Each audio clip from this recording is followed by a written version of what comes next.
I run this town, ain't backing down, we going in rounds. Yeah, the fence will blow, but these roots too deep.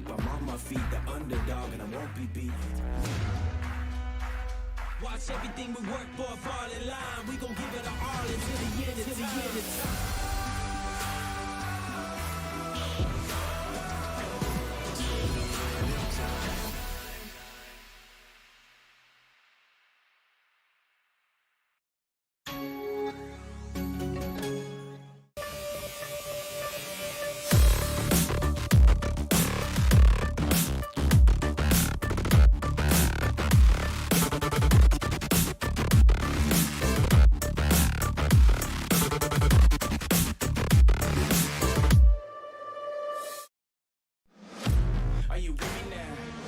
Said, are you with me now? Ain't felt this good in a while. They want us to simmer down. Can you hear me now? This is why we play. Gaming is something more. I feel it coming. It's a community made vibrant and real by AI. Technology helps us to be part of something bigger. Games play as if they were real life. Are you with me now? Said, are you with me now? Ain't felt this good in a while. They want us to simmer down. Can you hear me now? Am I going in and out? I stop and just look around to see if you're with me now. This is why we play. A community. Thousands of communities. Tell me, are you with me now? Ready to put it down. Start at the bottom, already forgot it, but they won't forgive me now. You really ain't ready now. You haters just in the crowd. Nothing can hold you back. So, why do you play?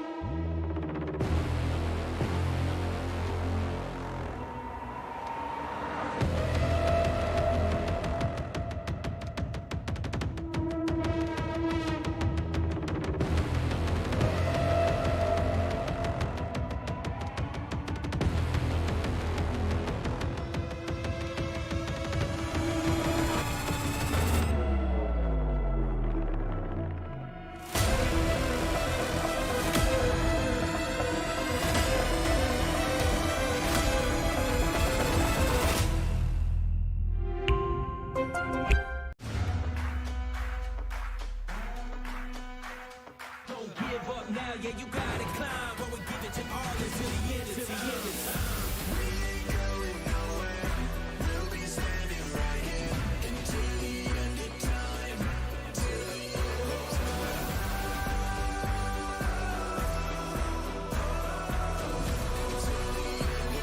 They kick me round, but I won't stay down. I run this town, ain't backing down. We going in rounds. Yeah, the winds will blow, but these roots too deep. I'm on my feet, the underdog, and I won't be beat. Watch everything we work for fall in line. We gon' give it our all until the end, until the end of time.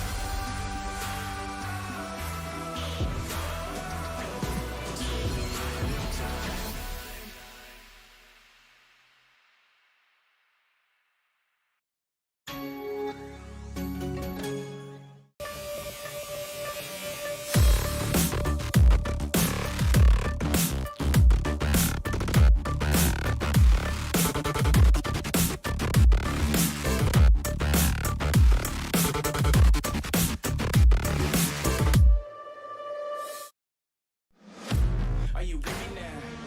Said, are you with me now? Ain't felt this good in a while. They want us to simmer down. Can you hear me now? This is why we play. Gaming is something more. I feel it coming. It's a community made vibrant and real by AI.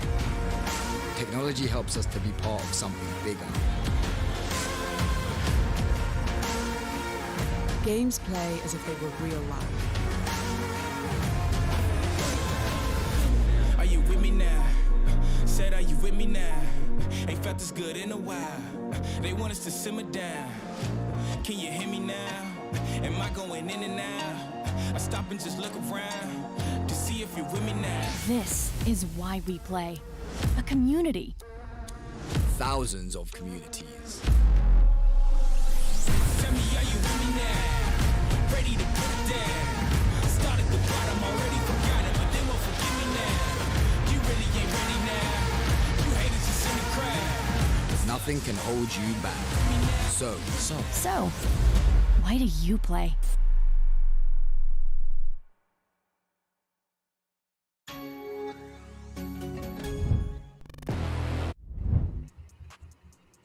And we are back, ladies and gentlemen, with the Lenovo and Intel presents TEC Challenger Series official VCT Off Season 2023, our gaming monitor partners are none other than ViewSonic. It's going to be your boy Aggressive here with a little bit of a change here. Scary Ed is going to be joining me as Darshita wants a little bit of rest because this is a marathon for us as well, just like the teams. A lot of games that need to be casted, a lot of games that need to be played. 6 hours of non-stop Valorant action. We started at 12. We're probably not going to end until it's like going to be 7 or 8. So hope you're going to be sticking by with us for the entire thing. And as we jump on down over towards the format, don't forget, ladies and gentlemen, we are now in the group stages. The online qualifiers have already concluded. 4 teams have gotten through. 8 teams have been invited with the 4 to get a total of 12. And from those 12 teams, we're going to be narrowing things down over to the top 4 to see who will be heading on down over into the playoffs. Things are going to get interesting. Things will be very competitive too overall. But Scared, I want your opinion. Do you think here with this match of Reckoning going up against GGEZ, how will this pan out? Honestly, looking at the past record of both of these teams, we've seen Reckoning with almost a flawless run, right? Yeah, they do tend to be giving up on the maps, some places or the other, but at the end of the day, we know that they've got a very strong hold in the game. They have been playing for a long time, and their teamwork is absolutely on point. When we're talking about GGEs, yes, they're also very experienced player, but I really want to see how well their synergy pans out in the next game because again, we know that the stakes are very high, and the reason for that is absolutely the total prize pool of 15 lakh INR, where in first place will receive the 7 lakhs, second place with 5 lakh, third place with 2 lakhs, while the fourth place will also receive 1 lakh INR. But at the end of the day, you know everyone's going to be fighting for the first place prize because you've got the Champions Trophy and also you receive the bragging rights, just as Darshita says. Yep. It's a pretty big event to win. Don't forget, this is the largest event that we had in the last couple of years. So to win out on True. this off-season event, it's going to be massive for you and a big mark on your portfolio as an esports player. And of course, getting that lion's share of a prize pool is going to be massive for them. Reckoning Esports going up against the side of GGEZ. Now, this is where the real fun will begin overall. Because I do think that GGEZ have a lot of opportunities to be a dominating force, but up against Reckoning, who have a lot of really talented players overall, I don't know how they're going to be playing this one through. GGEC, they have players like DC Rules who have been a game changer in this entire scene, but looking at the map video screen as well, I don't think we're going to get that same form of value that easily because the map that has been picked up is a Lotus, and Reckoning, they did a really good job with this video because Lotus is their playground.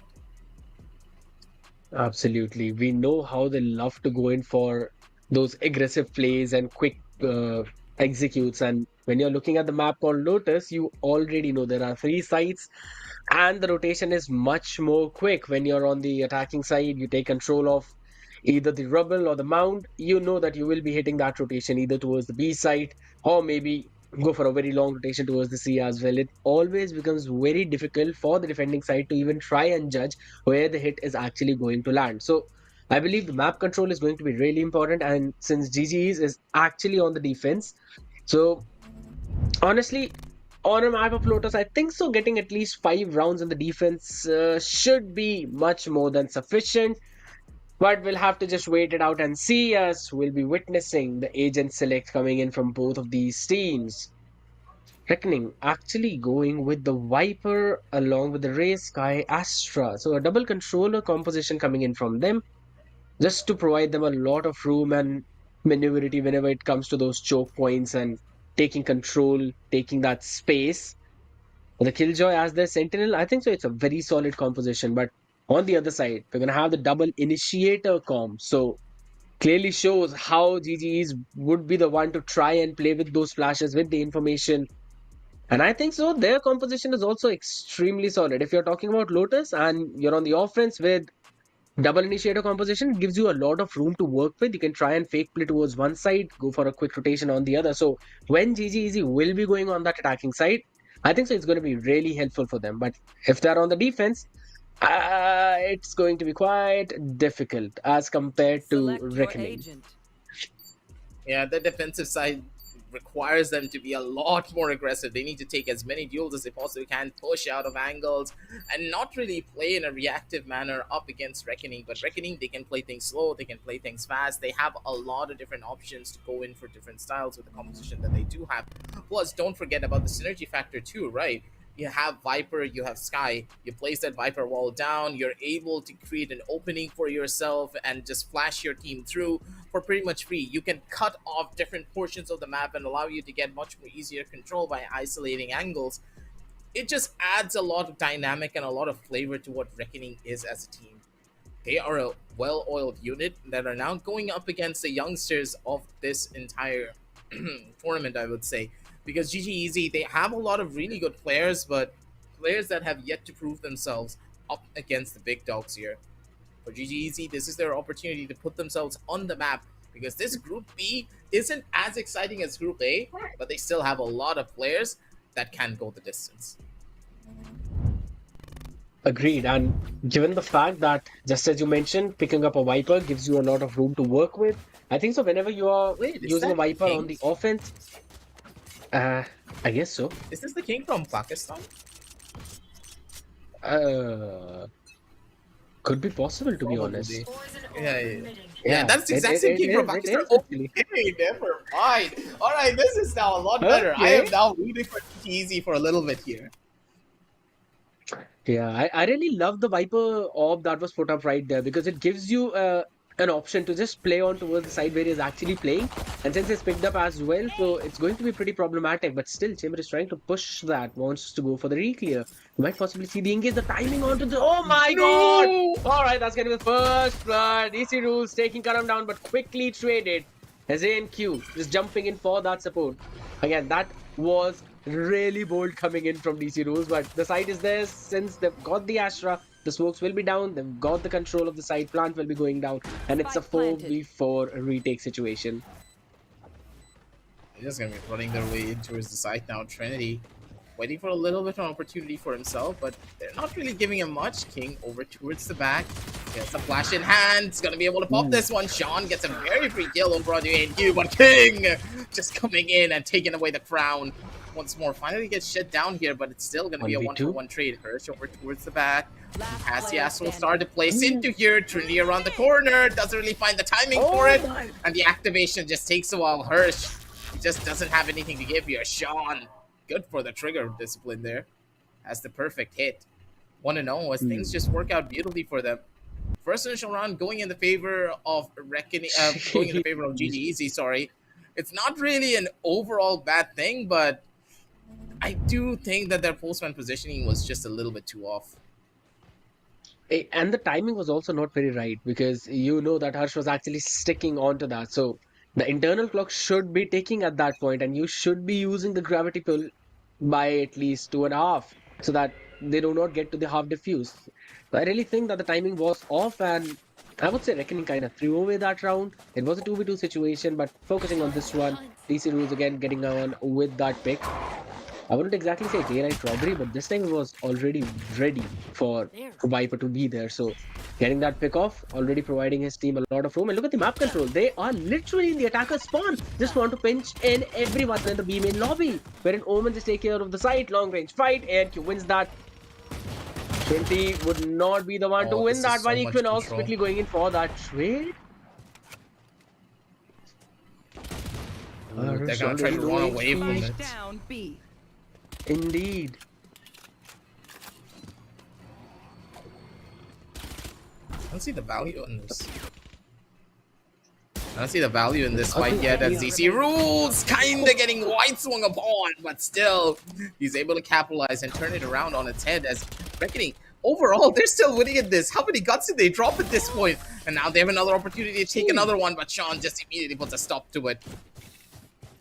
Good God, GGEZ, they lost out on so many weapons there. So overall, this is not a win for them whatsoever. Stopping the spike plan is going to be massive though overall, but I do think losing out on 3 weapons just hurts your bonus. And now, Reckoning, they have the option to maybe go in for a full-on buy here and just go toe-to-toe with the weaponry being held by the members of Reckoning, or opt for a pseudo save where they give away this round and have a stronger buy in the next one. They either need to play for the economy or maybe play for the round. It's a big risk, but it's something that GGEZ Yeah. needs to take. Recovering it. And they're actually playing for the economy at this point because the Viper Wall is going to go towards the A side. And along with that smoke up, again, you always know that there's a chance of getting pinched from two different directions. The flash is going to give the information, smoke comes down, but everyone is just disrespecting the moment smoke, do not care whatsoever. So the spike plant will definitely go down towards the A side as DC Rules is now playing towards the back for a full retake, waiting for his team to arrive. And again, it's just as you mentioned, they went in for a pseudo save round wherein they've just got a frenzy probably to work with headhunter bullets. It's in the hands of DC Rules, who's already chunked down to almost half of his HP. I think so. It's going to be difficult to go in for this retake. Plus, seeing the way the spike has been planted, I really love that position though. Seeker's invested way too early in this round, and that's going to be the wallman shot coming in. King somehow takes Sean out of the picture. Aftershock should push back those couple of people, but still, Karam is right there, taking them down one after the other. It's all onto DC Rules, who would be spammed down through the smoke. And they had so many tools to work with the afterplant position. It was inevitable. Yeah, there was too many things that the poor members of GGEZ had to run through. They didn't even have weapons to go in for this fight. But then again, even if they did have weapons, like, what would you do against them? I don't think the members of GGEZ even saw a single player in that round, and they got completely ran over by pure utility usage. That is the strength of Reckoning, ladies and gentlemen. As soon as they have map control under their belt, they know how to play those post plants. They are very dangerous to go up against. Another fight to be taken early on by the members of GGEZ. They have full-on rubble control, and they're going to give it away for free. But now DC Rules, his position's already given, needs to immediately TP out. He wanted to take a shot here. Caramel's going to be the one to take out Just Swing, and that's massive. One of the big players is now out of the pictures. You no longer have that initiator to even try to do something here. Oh my goodness, and he still actually wants to play in the DC. He can take 3 of them. My goodness gracious, no one expected him to be in that position, but my god, DC Rules just ruling the server at this point. How do you even anticipate someone in that smoke like that? Disrespecting it so badly, I'm out of words at this point. Jeez. That's going to be the contact being made. Harsh not being able to do anything. Could also be a flawless round. Almost one person has already been taken down, but Spike nowhere to be found. Karam can probably try and go for a backstab play, but he's decided he wants to go in for a save. 30 seconds Does not want to left. take this fight any further and wants to go in to save that rifle. What a way to win the round. GG's. Yeah, this is just an opportunity for them. GGEZ. They're running pretty much on fumes of DC Rules at this point. That man has 10 turned this seconds round left. on its head. Such a good early hit coming in from Caramel, but it just wasn't enough. That just goes to show that Reckoning, they are rushing their takes just a slight bit. They can wait it down through. They had enough time to go in for those hits, but it really just didn't work. You need to be very careful of how you take these early fights and early duels, and using your utility is the most crucial part about all of it. Exactly, and it just seems that they did not anticipate him being inside that smoke. But even after that, I think so. 3 people going inside, they should have been able to trade DC Rules off by losing at least one. But those 3 picks, the straight transfer, the control. He's also got Tour de Force ready, so Vandal in hand, and probably if he wants, he can commit the Tour de Force as well. And that's going to be an early control or amount being taken up. And in the meantime, DC Rules, look at how far he's creeped up. He wants to play in for a pick. Could not use the rendezvous on time. And this time, he's denied any kind of play. And Sean as well, trying to go in, did not anticipate the lurker being in that direction. So the C hit is going to come in. The retake is going to be a 3v5. It is going to be difficult as the Cosmic Divide is also available. So Reckoning can try and probably invest that if they want to. If things get messy, that is. Another early Wait a opportunity for them to fight into here, as Koya right around the corner is going to be able to slow down this push by just the tiniest of margins. But now with the fault line coming through, this is just even more difficult. InQ around the corner, the flash is a bit dodge, and he's going to be able to find those hits. King comes in from the background with InQ holding the crossfire. Beautifully done from the members of Reckoning. They have another round that they can rely upon. And good God, was this round absolutely beautiful coming in from them too. The level of control and of course the crossfire was just gorgeous from them here. Scared. Absolutely. I honestly did not like that Astra wall, being very honest about it, because whenever you plant a spike, you would want the wall to be in such a way that it's very close to the spike and it denies the opponent vision for that. However, it was not the case. They probably wanted to play on site and wanted to deny any kind of entry through the choke points. So that's the reason why they put that wall up. But even after that, we just saw how easily everyone was able to walk in. However, Showstopper this time being invested. B site is the name of the game. Alarmbot should have already given the information as Tour de Force was invested. Shoya taking Equinox down, so that's Brimstone out of the picture. No more flashes or aftershock to work with. Plant has gone down and it's time. They've also invested the lockdown. I think so that could be a bit of an overkill if I'm not wrong though, A and Q. This Sean has been caught time and time again, and this is basically second round in a row.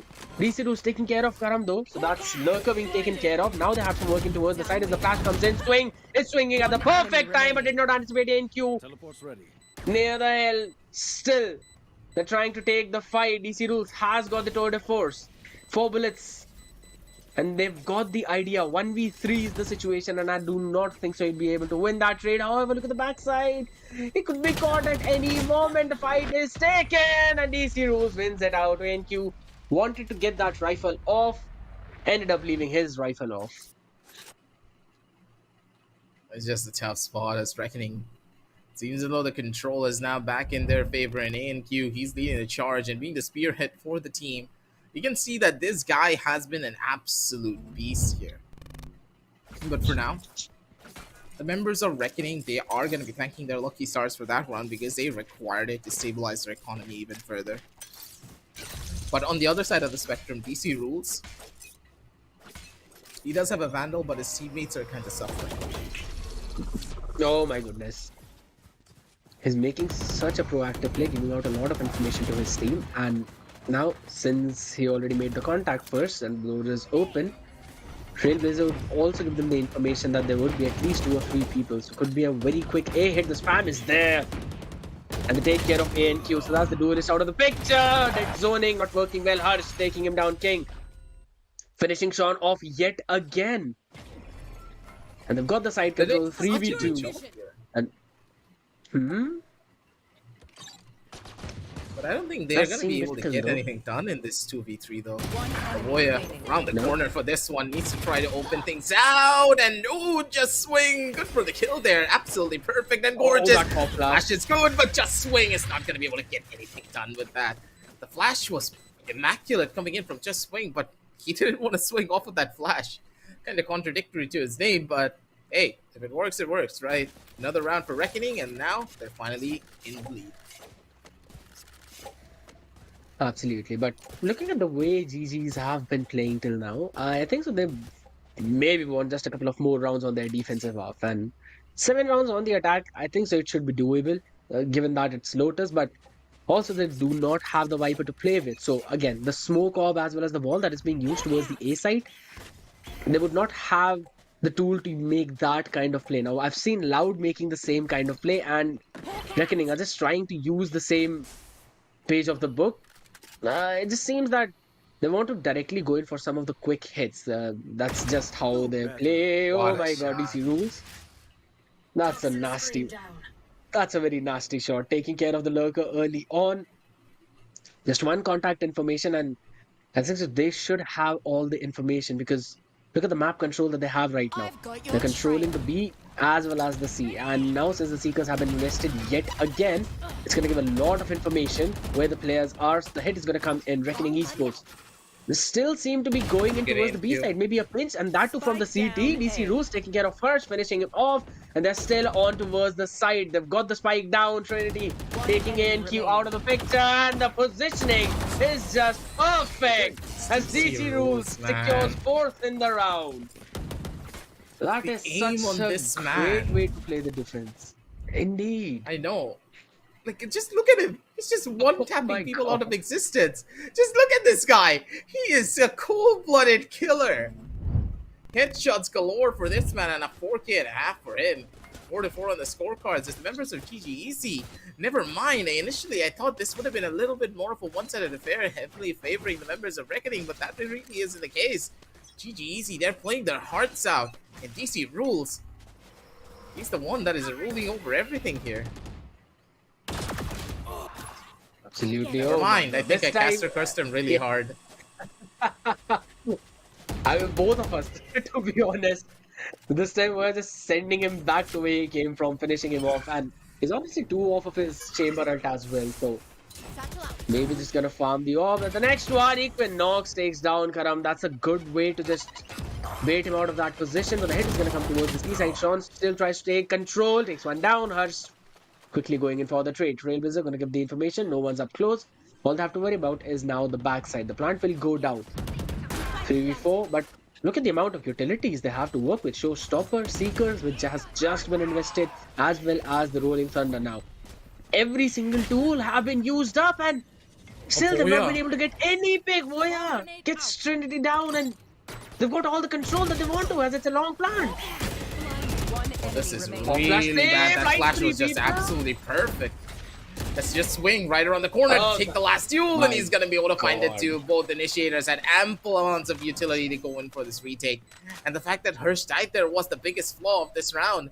Because as long as Hirsch was alive, there was a good chance they could have won this here. But I love this play coming in from GGEZ. Both the initiators knew that, okay, they have that Aster alive, and unless we kill her, we lose this round guaranteed. They pushed out, they had the utility to do so. And what I am most impressed with is the way that Just Swing uses his utility. These flashes being thrown out by him, it's just impossible to dodge. How are you going to expect it? In most cases, you can't. And that's exactly what he's been using perfectly. And it's not just one round that has done it. He's been doing it time and time again. So I believe Reckoning Esports should already have now an idea how Just Swing is going to play with his flashes. So maybe just try and play anti-flash for a second or so. Or probably just figure out where he's playing and then do not hit that side. That's probably the only way they can maybe avoid those flashes. Unless it's again for the retake. You'll have to face the same thing. And you mentioned about Harsh falling in the previous one. And I would also agree with it because he could have stayed alive. That would have been a crossfire for anyone who wanted to push forward in the C main. And if someone was going to go in for the defuse, you know the Killjoy turret is going to give you that information. However, that did not happen. It's easy. Even though they invested 3 ultimates, and out of which only one had a decent amount of value, they still somehow used their main utilities to turn it around. That's just something they're doing so brilliantly, and Reckoning, they do not have the answer for that at all. True. Reckoning now. Another opportunity for them to maybe turn it around from here. DC rules. It nearly got that flick too. It went right between the Raze's legs. I don't know if you noticed it or not. I saw it. It literally went between her legs. Could have been such a clean shot, but DC rules not really finding the value just yet. His aim way above his ears for that certain matter. I mean, either way, he's still holding towards the backside, so has got the control of the C main at least. But looking at the way Reckoning wants to play this one, seems that they would try and end up towards C. Could rotate towards the B as well, as now the spike is being moved towards that side. They've not gone in for a lot of B hits, and even the Killjoy Molly is just going to try and delay their push. Utilities are ready. The question is when they want to go in for that hit. As the smoke comes in, Trailblazers are going to clear a ton of space. Oh my god, he has to break the door and out. He still survives, and the showstopper did not get anyone into that. Another pop flash. Just like, oh my god, you! Displaying it brilliantly, the best way he could in that situation. Left. Takes 2 of them, still carries the control of the link, and the spike is gonna go down now. 2v5 retake, and Viper's Pit is also available. I don't think so. There's any way they're winning this one. And Harsh, what? Yeah, DC rules is that just should not have happened. Kind of on a different level. This man is a beast. You don't want to peek this guy. If you walk into his crosshair vicinity, for some reason his head's just gonna come flying off, and he's not even gonna shoot a bullet sometimes. That's how good he is. 5-5 on the scorecards. Reckoning, they're taking a hit for a tat. Each and every time they lose a round, they can take one back. but they need a decisive lead already. They need a game plan to make things work out for themselves. And I do believe with the Killjoy lockdown coming online soon enough too, this is their opportunity to take over a side. And this is going to be the answer that they have to go up against GGEZ. Absolutely, because when they'll be on the defensive side, you Yeah, know Killjoy that there's a lockdown's gone Sky away. Flash to work with. Exactly. Man, just look at this play. Sheesh! How did he even manage to do that? Yes, that's definitely a good spot because wherever you want to play, it just seems that you always have the control.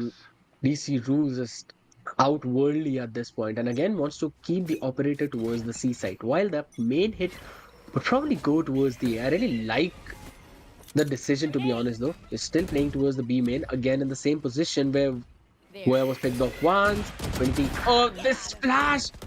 It's just always so perfect!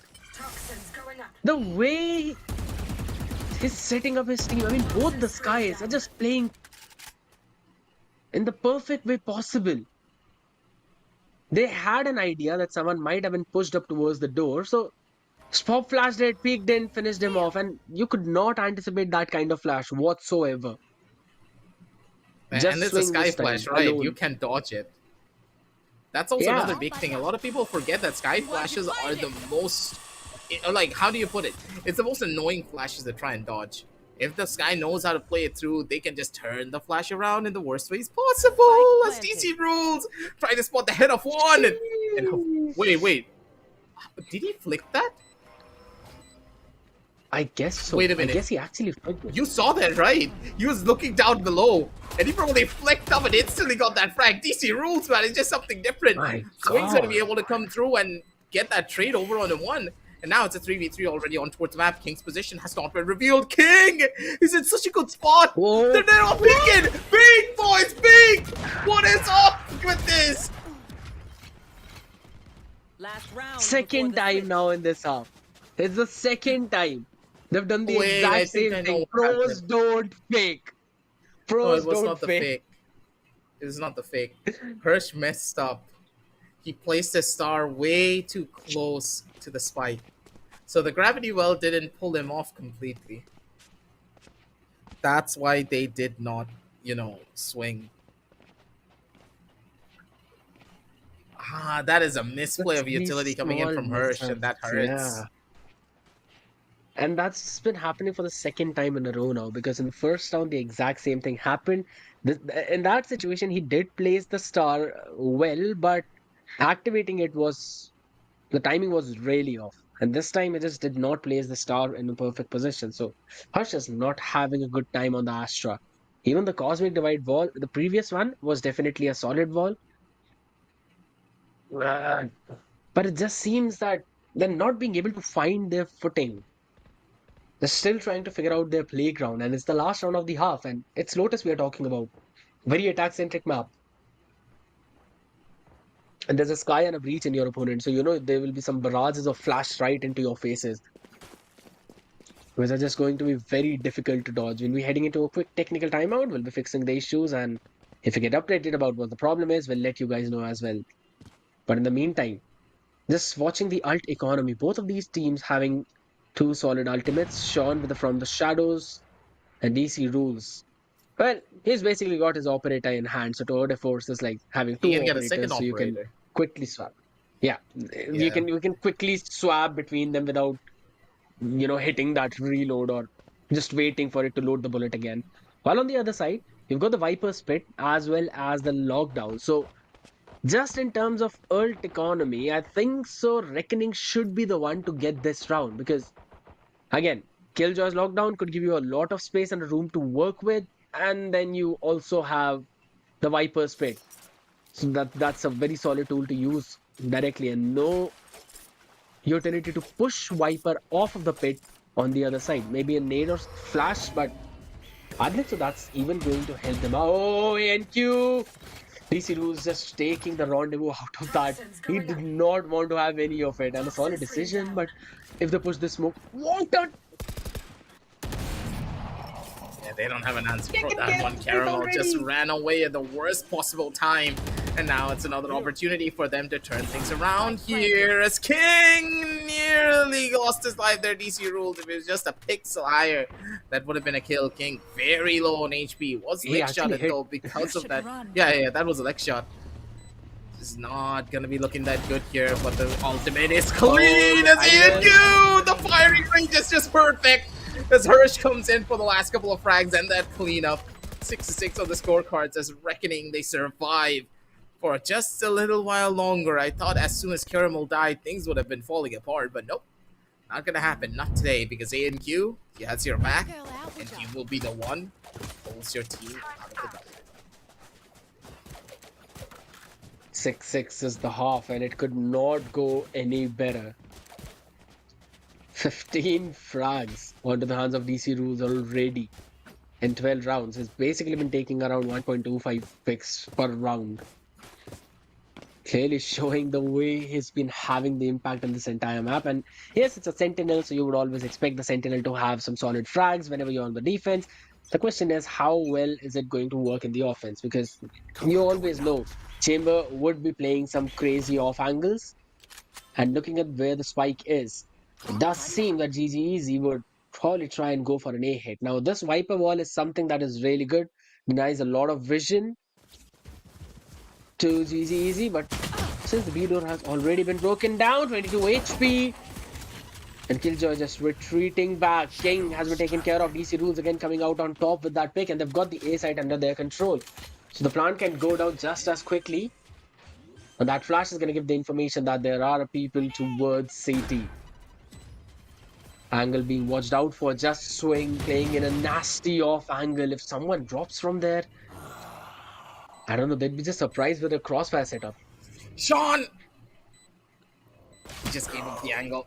I knew that was gonna happen. Sean was just stuck on an island. He had too many different angles that he needed to clear out. Trinity comes through with this one and just swing, just as you said here. Scared was able to do so much and bring in a lot of value. Caramel, not much that he could do with just a classic DC rule. Just taps him in the head and takes him out. GGEZ, they now have one more round to contest into here. Beautifully done overall, though. Good God, DC Rules. This guy is so calm with his aim. Like a youngster like him not being fleeky? That is different. Yeah, it seems that he knows the limits and he knows when he can go in for that full spray down and when he just needs to take a chill pill, take a step back and, you know, calm, collect himself and go for another pick. And it mostly is that he goes in for those one taps, and his one taps have been amazing. So if you're talking about raw aim, you already know it's always on point, and he's gonna go with the Vandal this time along with the half shield. So you already know that even unless this rifle is taken off of his hands, I don't think so this economical round is going to go for Reckoning. So that would mean that another pistol, since it's already gone in the way of GGEZ, the anti-eco would also go in their way because the weaponry is just way too different. Here. There was a little bit of a technical timeout being taken by the members of GGEZ. They fixed out on their problems, and of course they're going to be jumping on back in towards the game. But the really big surprising factor in this particular round has to be the matter that Reckoning are now putting like what 4 members into this take over on A main. Okay, that's a lot of players that they're investing in one portion of the map, and if it works, that's absolutely perfect. They get the control, but I'm pretty sure that the members of Reckoning, they did spend a lot of resources on towards A. They got the control, but GGEZ, they just don't care. They're instantly running towards B, and this side take is going to be completely present and theirs for the taking. But overall, we do see that Reckoning, they're all the way in towards the back, and these are the rounds that they really will start to shine in if they're able to make things work out in their favor. GGEZ, they know not to isolate themselves over towards any angles. Play together, take those fights as a team, and you are going to be the ones to win. You have the better weaponry. Do not let any of the members of Reckoning isolate you in a 1v1. Yeah, and it seems that the crossfire is actually pretty good, but how has it come down to a 1v2, and that too in favor of Reckoning? Sean can't peek anymore. He cannot. He tries to go for the peak, but it is a solid, thrifty round coming in from the side of Reckoning Esports. And I guess the decision for committing 4 people towards the A side was the best one they could have taken in that situation. And you know, the moment I saw the entire team of GGEZ just stuck in those two corners, I realized that this could be a very solid retake for Reckoning, because GGEZ did not have any space to work with. They did not have any room. Yes, they've taken control of the CT as well as that one extra room, but that's about it. This should have gone towards the C-Link as well. I think so. That could have helped them out even more. Probably try and isolate the fight there, since they already would have heard the footsteps and the information was there that probably 3 people are rampaging in towards the B side. So that too from the main. I think so they could have utilized that information better, but DC rules. Tried to go in for the one tap, quickly returning back as he's down to half his HP. The timing is going to be impeccable on that swing. ANQ not pushing forward, though, respecting that there could be more people there. They're just gonna retreat back to safety. Wait, did he get headshot there? ANQ, he got tapped through the wall. I guess ball Okay, bang never headshot, mind. yeah. Yeah, like DC rules, but a little bit suspicious, but hey, it's okay. We all know that Trinity is an amazing player. Opting for a little bit. Opting for the free fire here. Just for now. King. But the angle is so tight to hold, though. Oh, this is How bad, are you going King! to escape? Spike down A. He's gonna get traded instead The of, answer is no, he escaping. can't. Yep. Yeah. At least the trade came through, right? So that's good. I think so. He should have changed Over. the position already the moment he was noted by DC rules. But for now, the moment you see that orb being picked up or maybe someone tapping that orb, you know the spam is going to come through. But either ways, they're looking towards the B side now, and that is the stack side. 3 people already ready for a very quick retake. The smoke's going to come down, 10 more seconds. Plant will go down, and that's 1-for-1 trade going in. Just Swings needs to win this fight. He needs to take down Voya. Unless he does that, it's going to be difficult. But are we going to see another Thrifty? This time from GGEZ? That's the question. 3v3, they've got the rifles. Maybe Just Swing quickly going on with that trade. NQ took out DC rules though. Down to 28 HP, and both of them are playing in somewhat of a crossfire setup where both of them are isolated. Tap on the strike. Man, That flash actually flashed. Did he? oh, this is bad. Look at the player towards C-Link. Last player standing. One enemy remaining. You stunned? Imagine if I Get it. died right now. Nicely done from Havoya, playing off of his teammate, and the fact that at that point they needed to just trust each other. Havoya, if he missed that shot over onto the player on B main, that would have been all but over. But ANQ trusted his teammate for up till the very end. Yes, of course, ANQ died, but that's completely fine and dandy because you have a player like Havoya who's always there to back you up. Get that half defuse done, set him up for the best possible victory here. 7-8 on the scorecards with Reckoning now finally having a really good answer for their troubles. And after that Thrifty, And getting look back to in the be a lot more stronger. Yep, true. They're slowly but surely getting back there, but I do believe that GGEZ, they have a lot more fight left in them. Yeah, because they're basically starting their attacking half, and they've just shown a couple of strategies, but it does clearly seem to me that they are not at all hesitant to go in for those quick rotations. And for now, they're looking towards the sea, and if this door opens up, they're in trouble for a massive pinch coming in. The nade's gonna go out. Umo's gonna reveal the position. Karam already taking 2 of them down. The spray down is there. Sean gets good for 2. Taken down just as quickly, and that's the spike in their control. Just as I mentioned, the crossfire is just the nemesis for GGEZ in that C main. My goodness, DC rules now need to make a play. He's trying to grab the attention. They've picked up the spike, so it is in their hand. Alarm bot should probably reveal his position. Now that's going to attract the attention of a couple of people. They can try and re-hit C if they want to. Trailblazer going to clear the space. Will note down.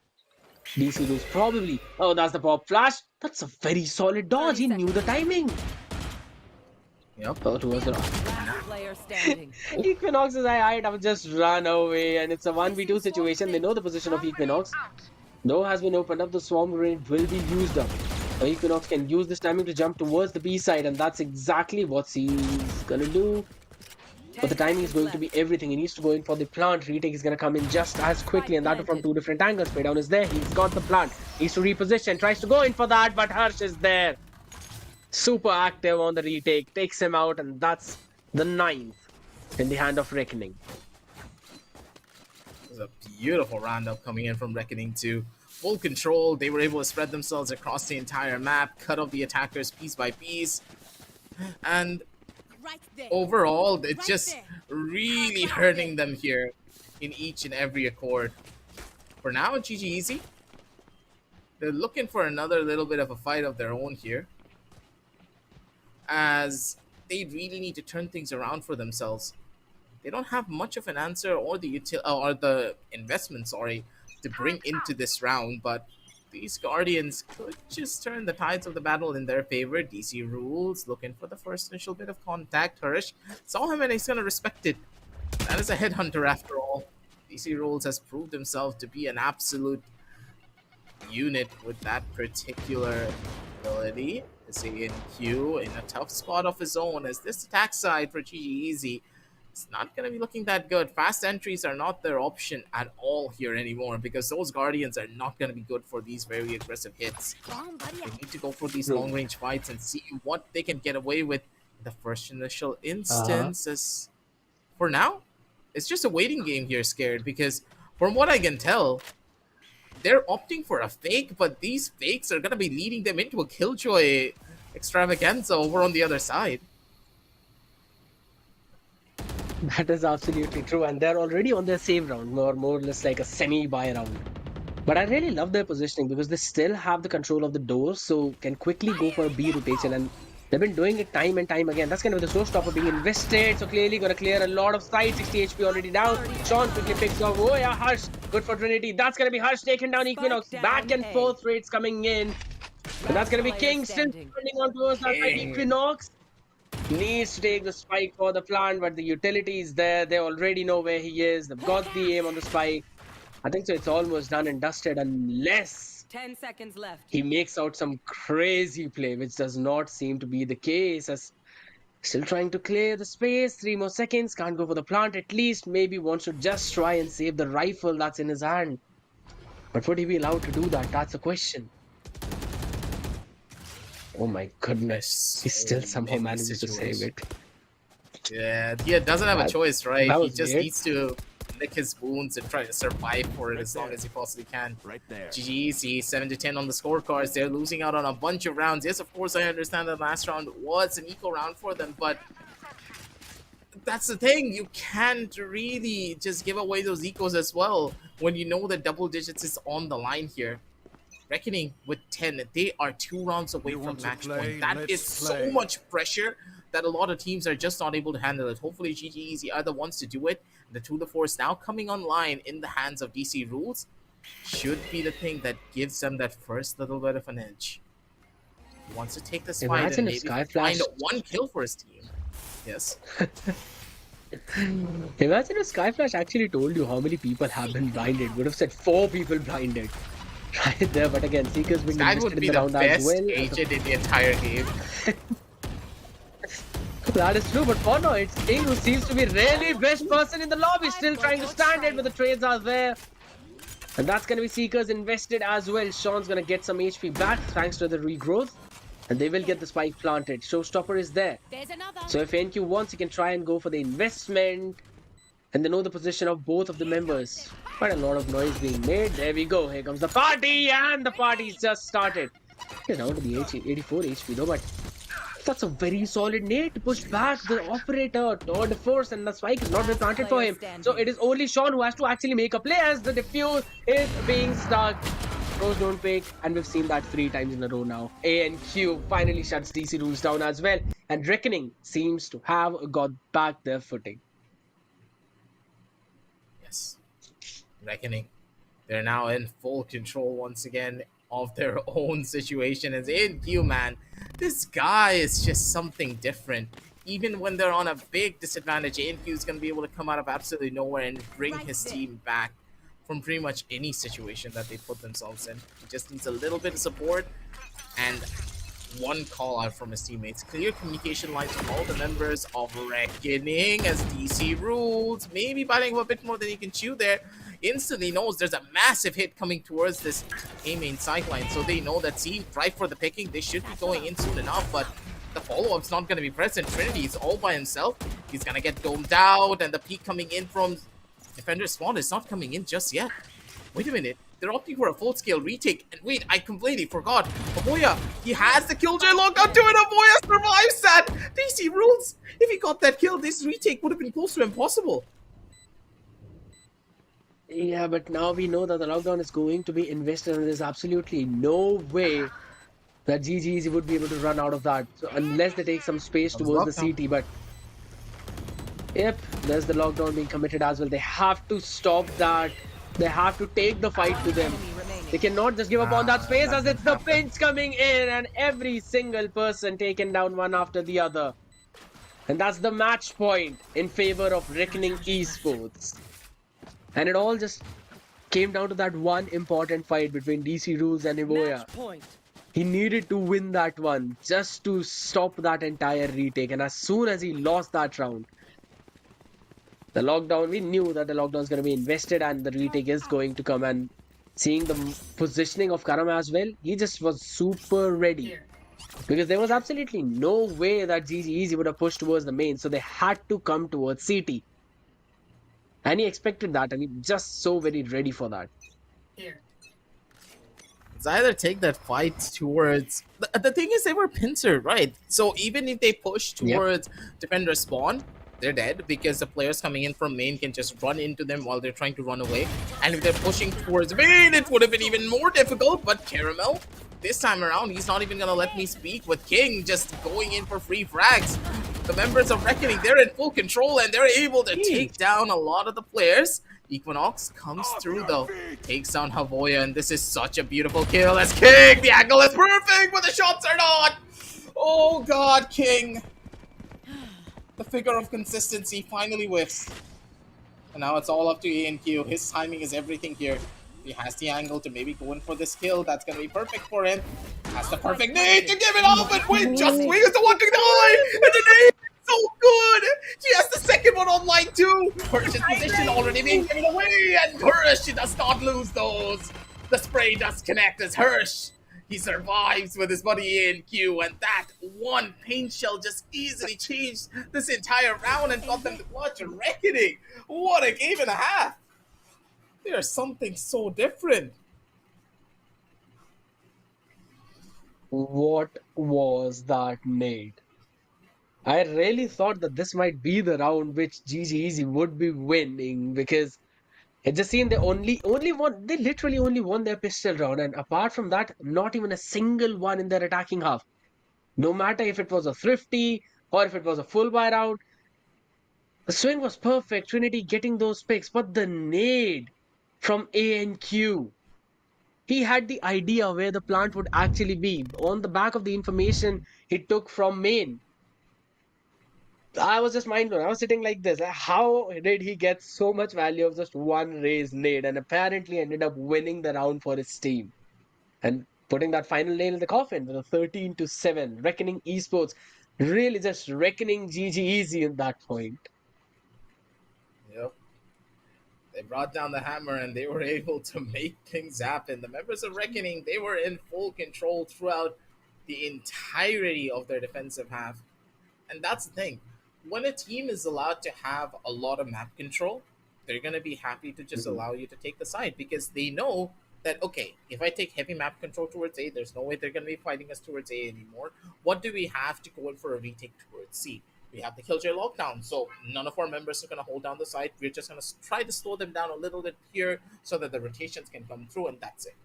You could see in many rounds that the members of Reckoning were playing, they just gave up the side, because they had stuff like the Killjoy lockdown present, or even the showstopper coming in from ANQ that will allow them to just break through any of the defensive lines that the attackers can set up against this retake situation that they're being put into.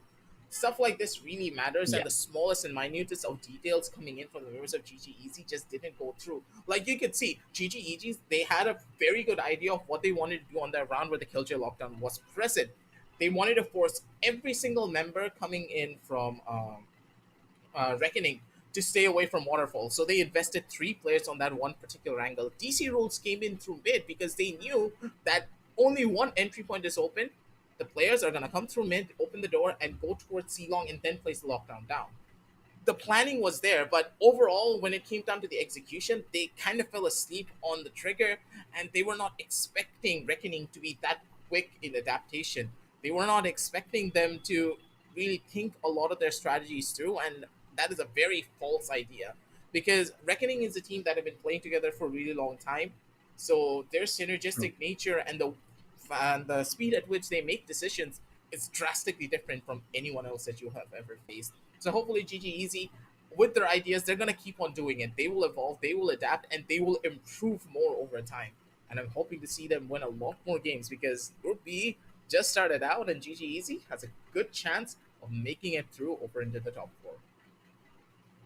Absolutely. They made a very good decision as well, just as you mentioned. In all of those attacking rounds, their hit came through. They had planted the spike. The only place that they need to work on now is the fact their post-plant positioning, it needs a little brushing up. That's what I personally feel like because they True. tend to just stay onto their foots and do not try to take any more space than they already have, which gives the opponent a lot more opening to work with from 3 to 4 different angles, just like you mentioned. In one round, yes, they covered it up, but that was only one round in which they covered it up, not in any other one. So that is one of the reason why I feel that even though they were able to get that hit in, they were just not able to hold till the spike detonated. So if that one thing is fixed, GGZ is gonna go a long way, and you either win a match or you learn from a match. So this is definitely a very good experience for them, and expecting them to perform really well in the tournament. Just as you mentioned, I'm also hoping to see them in the top 4 at least. Yep. As the scoreboard is getting ready back in the background, ladies and gentlemen, you just had to wait for this for a little while longer and catch our ugly months. But for now, let's just kind of see what the members of Reckoning did properly. Reckoning as a team, the only reason why they were able to be a driving force for this particular match was the constant level of control Mhm. that they had. There were certain rounds where Reckoning just pushed so aggressively and forced the members of GGEZ back so far that the members of GGEZ they Mhm. were just completely deprived of information, especially because of that Viper. You saw how strong that Viper was on the attack side because one wall cut off True. the entirety of ruins, rubble, and also the players from staircase and inside the site. There were no crossfires being allowed to get set up. And that allowed the members of Reckoning to just instill a false sense of fear. Don't forget that the Viper utility is not really necessary anywhere else on the map. You have that conditioning wall being placed towards A. That is always a constant threat. Someone could be lurking up. You need to have a player towards A. You need to have a player towards B because there are so many different situations, so many different types of lurks a player can go for if you allow them to. And that constant fear is really what caused the members of GGEZ to have such a rough time when it came down to their own defensive half in a lot of different cases. Yes, of course, we saw a 6-6 scoreline, but you could see the ideas coming in from Reckoning that really would have favored them drastically there. But as soon as the round swap came in, you saw the strength of the double controller setup. Double controllers are not meant to be strong on the attack side, but as soon as defense rolls around, oh boy, good luck trying to break through that much utility. Because as soon as the Viper smoke goes down, you have an Astral Star just waiting for you. If the Astral Star goes down, you have a Snake Bite being thrown in front of you. And when the Snake Bite runs out, you put up the Smoke Cloud again, and you just cycle and repeat the process for like the entire game. You can break through. There will always be something in front of your face. And GGEZ just had no answer to it. They lost out on map control. They were not able to True. go in for proper pressure when it came down to their own attacking side. The defensive Mhm. half was pretty good, but it was pure on reactive gameplay. And I want to see them be a little bit more Yeah. proactive, take a lot more aggressive control towards C as well from time to time, because a lot of players forget that aggressive C control is just as potent as aggressive A control. Absolutely. And again, very well mentioned about the fact that yes, Viper utilities are really good for the delay. And I also want to add there's always a raise need as well. If you do not have any more True, utilities or true, you're true. just waiting for them to be recharged, you just have to face the raise need. And if it's from A and Q, there's always a risk of at least 2 of them falling because that's exactly what happened in that one round. That last one, the final nade in the coffin that we were talking about. That one nade, getting 2 of them out was the thing that just got them that round. And again, one of the main reason for that is the fact that they were all clubbed up together. So yes, there are a few things that GGEZ would need to fix onto their end, But either ways, I also want to talk about how DC just got such insane shots landed. That was outworldly. Yes, ANQ also doing a solid thing whenever he was going in for those rehits and retake scenarios. But the way how DC was playing, he was just fragging, he was farming the frags, to be honest, every single place. You see him, you know he's going to take at least one of you down. Yeah, apart from two of the rounds, maybe I think so. In every other round, he was able to take one of the person, and not just with a normal shot, maybe some crazy flicks or just holding the angle with a perfect head one tap. He was playing insane. Yeah, overall, it was just such a beautiful game coming in from the members of Reckoning. It's gonna just take a little while longer, ladies and gentlemen. Don't really worry about that because as we have been in the dead horse pretty much to the end of no return, let's talk about what we're gonna be Yeah, expecting for the next game, which will be. Sorry about that. Hyderabad Hydras going up against Metal Hyderabad Esports. Now, Hydras. this will be another interesting story, another underdog team that has made their way through. I casted True. GGEZ's match. I casted Hyderabad Hydras match as well. And Hyderabad Hydras, they do have a lot of very potent and interesting strategies, but there are moments where I did believe that the team just lost a lot of direction. And now that they're going up against MLT Esports, a very well established organization and a very well established team, it's gonna get difficult. It will be one of those games that you can't really quantify that easily because yeah, these underdog teams, they have a lot to give and a lot to show to you, but I don't think it's going to be enough at the end of the day because Metal, they have proved themselves over and over again to be a cut above the rest, especially when you talk about the teams that are on the lower stages. Hyderabad Hydras, they have a lot to prove and a lot to live up to as well if they want to take down Metal. But if they do, good God, that's going to be a huge mark on their map. To take down an organization like Metal, that'll be a big step moving forward in their career. Absolutely. And casted the medal match as well, I remember, wherein um, they were the ones who had a 5 match losing streak in their past few matches, but somehow they just broke through all of it. And I believe it was Haven, wherein it just seemed that medal have been in control for such a long time. It's a very solid map for them. While we are talking about Hyderabad Hydras, they also love playing in Haven. But the last time I saw them, they were not able to close the game out. Now their hits are pretty solid.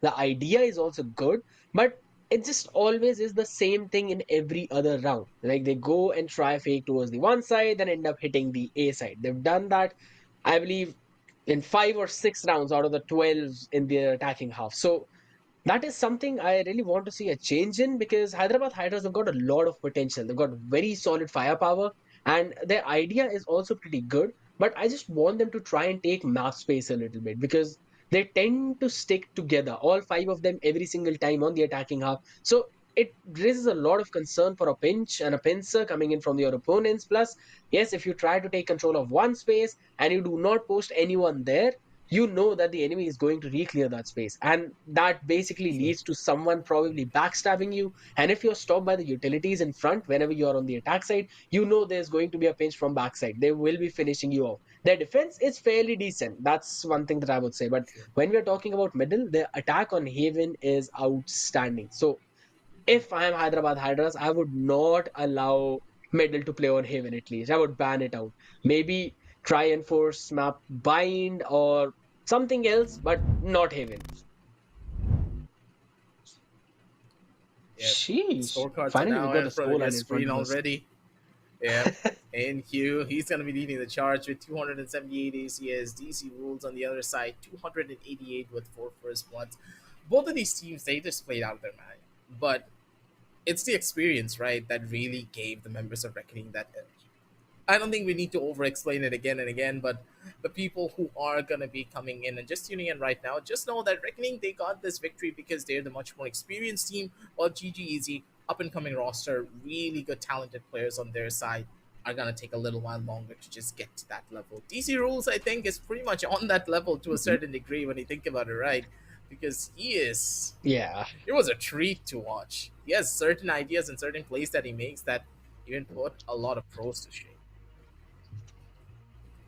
Honestly, he's got the match MVP, to be honest. 288 ACS. Now, You've literally got a match MVP right in your team, so clearly shows that your firepower was really up to par. But it just all came down to that strategy, and just as you mentioned about the experience that Reckoning used at the end of the day. But either ways, it was a treat to watch both of these teams play. At one point, I really thought GGEZ would actually be able to pull it off, would be able to get the upset, probably one of the best upsets of the tournament, if not a top tier one. So I was expecting them to maybe at least go even farther than 7 rounds, maybe 10, 11, if possible. Also the overtime, but nonetheless, 7 rounds on Lotus, they still did fairly good. All they need to do is just brush up a few things and they'll be good to go in the next one. Now, since we're already talking about the next one, we mentioned a few things about Hyderabad Hydras, MLT Esports. I just want you to make a very quick guess, a random guess. Who do you think will actually get the win? Would it be Medal or would it be Hyderabad Hydras? Just a quick guess. I'm gonna say medal purely on the basis of analytics. I'm sorry to say this, but as much as I want to believe in an underdog story and just go on a limb with you, but it's just hard, right? Because the numbers point to something a lot more different, and True. I'm a person that really loves to look at the numbers. Even I think that Medal might be having that experience and advantage in the adaptation and they might pull it off, especially if the map is Haven, if they're given the Haven choice. Otherwise, yeah, it could go either ways, might end up being a 50-50. Maybe, if possible, we're delighted with an overtime as well. Because I do remember Medal going in for a very solid overtime, and I believe it was against Reckoning only, wherein they went 22 and 20. It just seemed to be a never ending game whatsoever. So you always want to see those kind of plays wherein both the teams they just do not give up till the end, and that's what we saw in today's game as well. Yes, the round difference is pretty high, but GGEZ they never gave up till the end. They played really solid into that and did excellent job all in all. So I'm expecting more of them now in the coming games. I'm really expecting more from them. And now, yeah, I think that they're going to be able to bring in a lot more down the line. Reckoning is one of those squads that I'm going to be rooting for to get into that top four because Group So B seems to be a group where they should thrive in, but then again, you should never get a little bit too comfortable, especially when you're here at the Challenger Series, because don't forget, there's gonna be a lot of teams that can give you an easy upset if you kind of get a bit too complacent in the positions that you are in. But what I do know for now is that the second game is getting prepped up and ready pretty soon, ladies and gentlemen. So, do you have any more closing thoughts before we head on out here, Scared?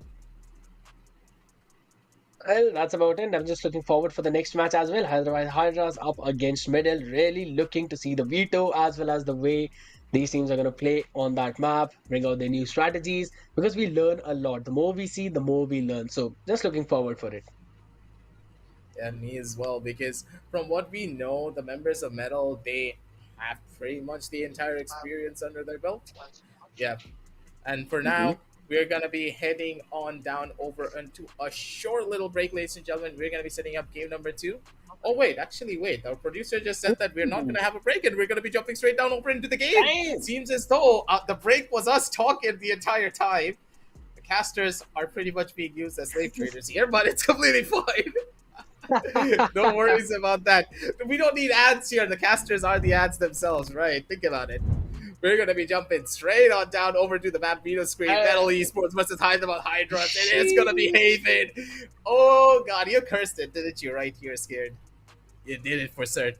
Uh, Honestly, I wanted it to be something else because I've seen Medal multiple times on Haven. I wanted Hyderabad Hydras to choose some other map. But at the end of the day, still, we're going to be delighted with some amazing plays. Hyderabad Hydras on the defense first. Now, that's exactly what happened when they were playing in the previous time on Haven. They decided to go in for the defense first and then went in for the offense. So we'll have to see if it's going to be the same deja vu story or things might get different. They might get spiced up because these teams they are hungry for a win. That's one thing that I really know. Another thing that I really want to know is do the members of Hyderabad Hydras know exactly what they're going up against? The fact that they have shifted most of their attention towards Haven. I have no idea Uh, what could be going on wrong or what's going on through their heads here. Haven is a very comfy map. I do get it. You have three sides. You can play for strategy. You can play for the long game. You can play for fakes. You can play for map control. You can do all that jazz. But against a very experienced team, it's gonna be tough. Really tough. True. And unlike Lotus, I really feel that whenever you're playing on Haven, if you're on the defensive side, you get some fast rotations coming in from the defensive side. Now that is. While whenever you're playing on Lotus, you know that as attacker, you would be able to rotate towards the other side really quickly. That's why Lotus is highly attack centric map. While Haven, yes, you got three sides to work with. Defenders would be spread out. Still, you have to take care of those choke points. You have to move through those choke points, which can be stopped with the utilities. So even if you want to go for a C split, you first have to take control of the garage, and you have to leave at least one or two people in C main. Only then you would be able to go in for a C hit, and both the choke points can be stopped, maybe by the Killjoy mollies, maybe by, you know, if you're playing Brim, then Incendiary. If you're Breach, then with the Aftershock as the flash utilities. So there are a lot of things to work with whenever you're on the defense. Now, of course, three sides, attack-centric map, but still, if I'm rooting into this game, I really am scared for Hyderabad Hydras. Yeah, my name stands just as it is.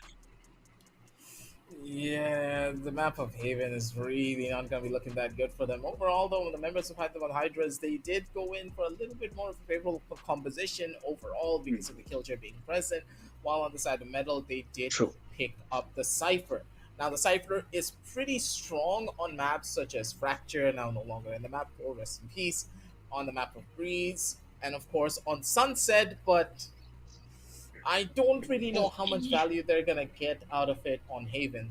Originally, when we look at the beta, right, that's where the Cypher was really good. Like everyone used to pick up Cypher because of the strengths that he brought down to the table. But as soon as Killjoy came into the picture, not only did she just replace Cypher outright on almost every single map, but even after all the nerfs that Killjoy received over the couple of years that we did have her, the strength of that Cypher just became very undermined compared to her because the Killjoy True. not only allows you to take very aggressive control over different portions of the map, you can use the turret to go in for peaks instead of trying to use your own body up against maybe an operator player. That is very common on the map of Haven. You can use use the turret to get a lot of early information too, because the turret has a very long sightline compared to the tripwires where the players need to come very close to it to get cleared out. These type of factors really affect how strong a sentinel can be on a certain map. And on Haven, Paradox playing on a Cypher, he has been very phenomenal with his raw mechanical skill, but his Cypher has not been one of the best. I would rather have him on initiators such as KO, or maybe if he could play the Killjoy, that would just allow him to have a little bit more freedom in the way that he does things. Because with Cypher, I do believe that he's going to opt for lurks a lot more and stay far away from his team in a lot of different situations.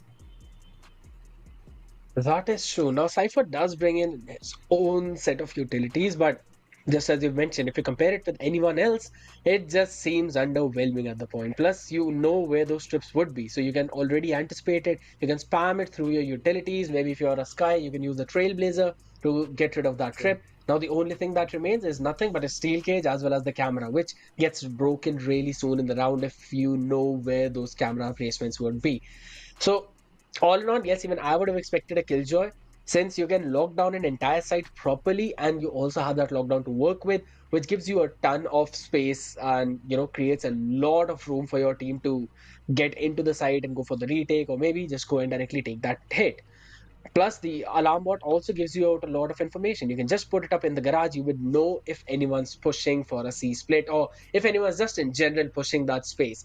So I think Killjoy would have worked out really well. Plus, Paradox, yes, I would agree. If he was on another initiator, maybe something like a KO, would have been much better for him.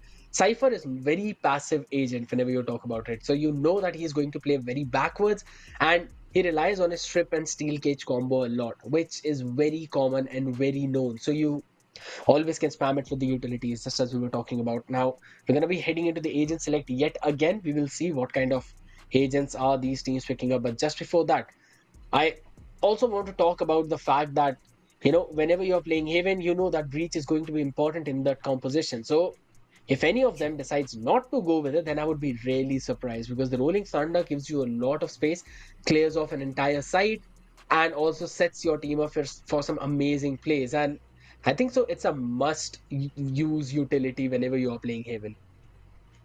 Yeah, that's for certain. Without that reach, you just lose so much control all across the map. Players have started to experiment with Sky, sometimes with KO in certain situations, but the strength of a breach is just Mhm. undeniable because there are so many different small choke points that you can play into, plus the rolling thunder. Don't forget, a lot more of the True. common strategies these days is to take very aggressive garage control and then try to brute force your way through that garage side, but that's the thing. That's where it differentiates. A team with a breach, if you try to push into garage, he can instantly use his rolling thunder to stop that push and allow the players inside the garage window to jump out, take the timing, and take the duel and win it out from there. Or maybe he can even throw in an aftershock or a concussive blast to just slow things down to a crawl.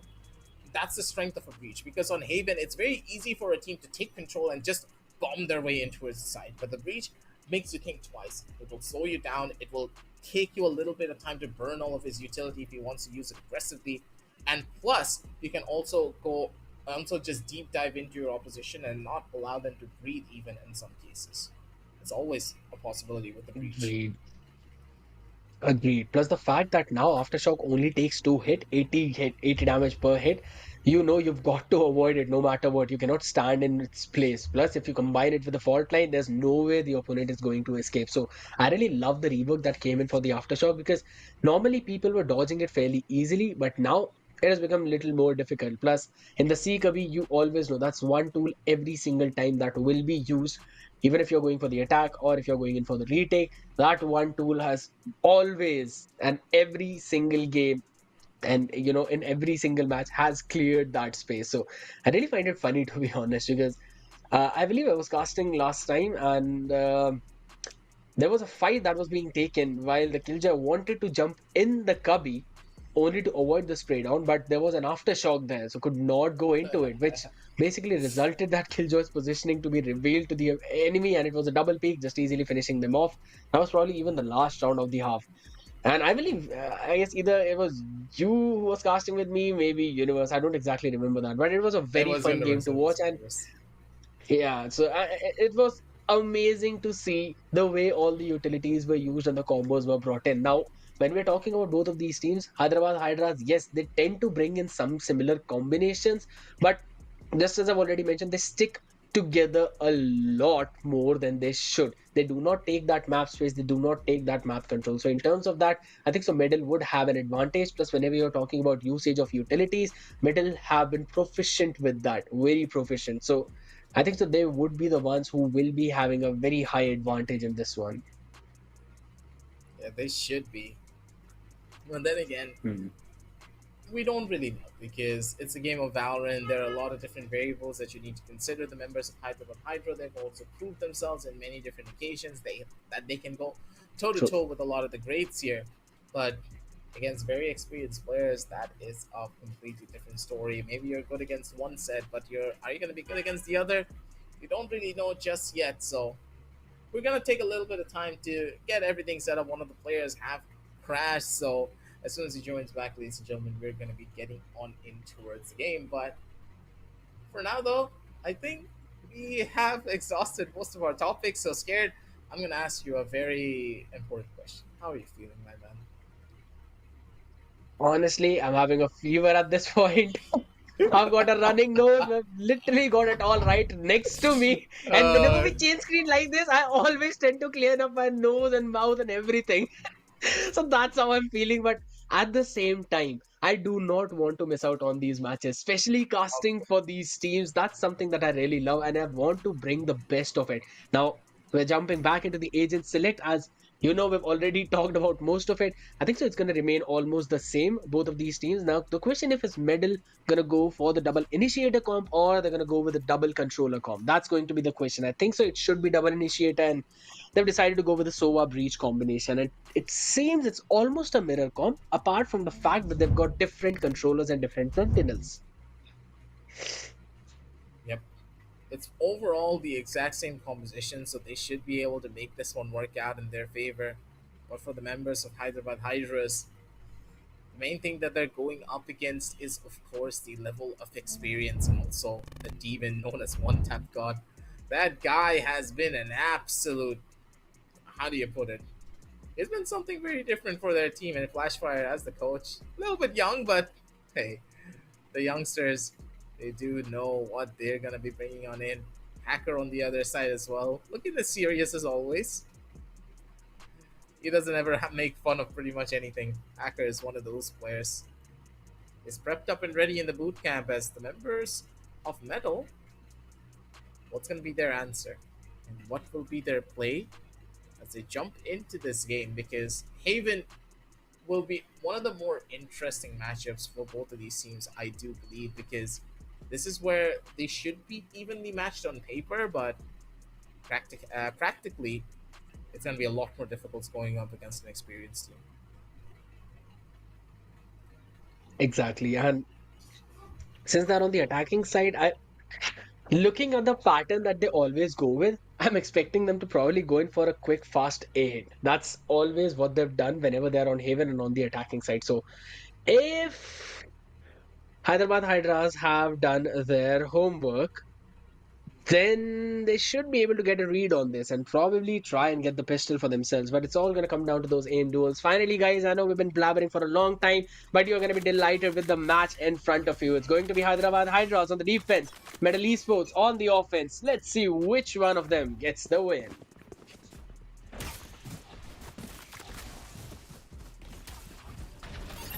Jumping on down over and towards the game already. One Tap got just WP'd his way in and he doesn't really care. Okay, sure, buddy. Just gonna keep on going and not even stop for a second. As he's gonna be good for the first initial kill. When kind of getting caught with his pants down here. Too many different angles. And a lot of utility being invested from either end of this. They want this garage control badly. They have an opportunity to try and take this fight. Tap God over towards the corner. His aim is good for it. But he's not going to be able to find the secondary. But still, that's more than enough. Damage already being given. Look at Essie all the way towards the back. He's going to be able to walk his way through with Paradox. He has the angle for it. He has the pings and Essie. Look for a free kill. He's going to be able to find it. Stun is perfect. And the last player also goes down. SMM takes one with him before he is taken into the grave. 0-1 as the members of Metal. They're going to be happy with that round. Things started off beautifully for them. Exactly, just working their way towards the B now. That is something most of the teams do not expect. The first round B hit. And they used the utilities perfectly, went in for a quick plant, then went off the side. They did not want it to play on the side at all, just played off that and set things up for Rezzy to go for that backstab play. And it all worked out really well. Now they've got some solid rifles in hand, Bulldog, even a Vandal being brought in. This time they want to go in for a C hit. Oh my god, opping aims. Was that a misstep or it was just a very unfortunate timing? We've got no idea for that, but it seems that it's already a 3v5 now, and Middle should get the plant down on time, and they'll probably play offside yet again, looking at the way the things are. And this time Paradox is the one who's being set up for that look. The alarm bot should give out the information. Yep, it will. Now in the meantime though, I must wait a moment. Paradox, he already has found the information. One enemy remaining. Who's gonna win this fight? The classic right tab by a camo. It's not on perfect. Paradox gets the head. And there's just one person remaining, but only for so long as One Tap God with a classic takes out Falcon. And they've got the second round. It was kind of expected though. 2-2 here. That's Metal. Opportunities for them to even turn up the heat a little bit further here. Look at their weapons though. They have a lot of good weapons to go into this fight, and they have the economy to go in for buys too later on. Metal, their investments have been smart, so this round for them will be extremely, I would say, extremely even overall from both sides. These Vandals carry a lot of weight, but you can't really give them away for free. You need to be in positions where your teammates can capitalize on top of the utility that you do have. Paradox! It's a very risky fight. He's trying to take a little bit more for himself here, as One Tap God did catch out a good chunk of the utility. That's going to be more than enough. Paradox over towards the back with only just a Sheriff. This odds are not going to be looking that good, but with the overall players always present to go in for the crossfire, Paradox, he needs to be this first line of contact, bait them out for even longer, and it's going to be the players coming in from the back. As with the double kill, they have the opening, and they also do have the man advantage. He just needs to survive as Whip over towards the back, doesn't even need him. One tap god just swings out and goes in for a free kill. That's more than enough here as Scared. I think it's all but over. Metal, they have this under the bag. Unless Camo gets this a little bit too soon. A little too soon indeed. He just went into the astral form, and that was the perfect timing that Camo if just. Now, yeah, he's already 14 HP, so one bullet would do the trick. Now, question is if he gets the timing right. Wimp is the one who gets it, wins the round for his team, gets the weapon upgrade as well. Their economy is snowballing out of control. Just look at the creds already. 6,000 in the hands of Wimp. He's going to get a shield, a few utilities. So he's going to have over 5,000 creds for himself. That is not good news for Hyderabad Hydras as they are dropped down to sheriffs and half shields. And it's the defense. Yes, it's an attack-centric map, but you still need a few rounds. And so that you can have that room to work with or probably create a few mistakes on that attack. Otherwise, you'll have to get flawless round after flawless round. It's going to be problematic for them, to be honest. Why destroyed? Paradox. Or towards the back end of this, he goes in for a little bit of a spam shot here. Could just have worked out in his favor. This one tap god. Over towards the front. He wants to take a little bit more of an aggressive duel. Paradox not really finding the value that he would have hoped for there. Hoping. Catches him out, and that's going to give a Vandal over towards the defenders, but Metal. They are able to equalize. Ezzy over towards the back. They are expecting this hit to come through the first line of contact. It's going to be Ezzy. Good for those kills. And they have the crossfire set. What I really love about the members of Metal is their constant crossfires. It's just so difficult to go up against them because of it. 0-4 as Metal. They get another round. And honestly, I don't know what else to say. But other than the fact that Metal, they're just playing really good textbook Valorant. There's nothing really out of the ordinary going on here. Exactly, and it just seems way too difficult for Hyderabad Hydras to even contemplate what's happening in these hits. Because honestly, whenever you're on a save round, I would expect teams to probably cluster up towards one side and then try to play for picks, because that gives you a very good opportunity to take your opponent down, having the numbers advantage. But that's just something that did not happen. Now, it looks it's going to be another C hit. Paradox in the meantime is going to play for that look. Buster is being brought in towards one tap god, but no support as of now whatsoever. Kalki goes in for another flash play. Wimp in the meantime whips everyone with that spray, and that's going to be so taken out. SMM not being able to do anything. That's the power of a lurk, and opping games can't do anything except save his op, because it's a 4v1 and there's no way he's going to be able to get that retake done with the weapon that he has.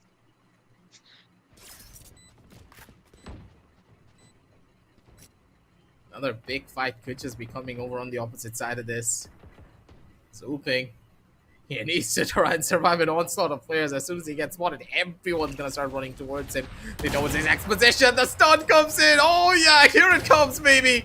We want this fight and we want this warp away from you. OP Games, he's not going to be able to survive this one. The stun was so good coming in from Whip as well. The line was perfect. 0-5 is Metal.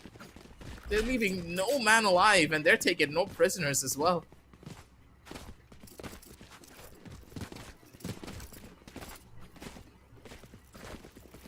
Five to 0, another save round for Hyderabad Hydras. It just seems that they're not being able to get their footing, and they're not being able to control the game whatsoever. Their reads have not been right. And opping games this time working with the Marshal, 4 sheriffs to work with. And it seems to be another A hit. I just love the fact that every single time Paradox is the one who's trying to stop the rotation of 2 different people. This time it's been taken care of early on, that is. So one rifle is going to be retrieved. So good start as compared to the other rounds. Hyderabad Hydras this time can try and play for that retake. Or maybe since they've stacked the site, could try and even deny the plant if they want to. Though they just want to wait for the rest of the 2 members to quickly join in. And you know, That's the problem when he's sitting of constant lurks. But for now, we'll talk about that later as Falcon quickly takes down Blackhawk. That's a 1-for-1 trade coming in. 4v3. 3 different utilities to work with. Cosmic Divide as well as the Rolling Thunder, which has been just taken care of. Falcon 3 picks in this round. Could be an ace. As Easy tries to take it down. 1v2 situation. Is it going to be his? That's the question. Falcon tries to take him down. No, Easy stands strong. It's such a close one, but SMMM is able to finish him off and get the job done. Finally, the first round coming in for Hyderabad Hydras, and it's a thrifty as well. The opportunities, the chances, and Hyderabad Hydras, they're going to be able to come out on top of it. But Falcon, man, he nearly got an ace out of this one, but SE just completely shuts him down. SMM had the timing for it. And with that, they're able to turn everything on its head. 2 teams, 2 opportunities as Hyderabad Hydras, they're trying their hardest to turn it around from this. But 1 round is just 1 step in a very long and grueling journey. It's not going to be that easy.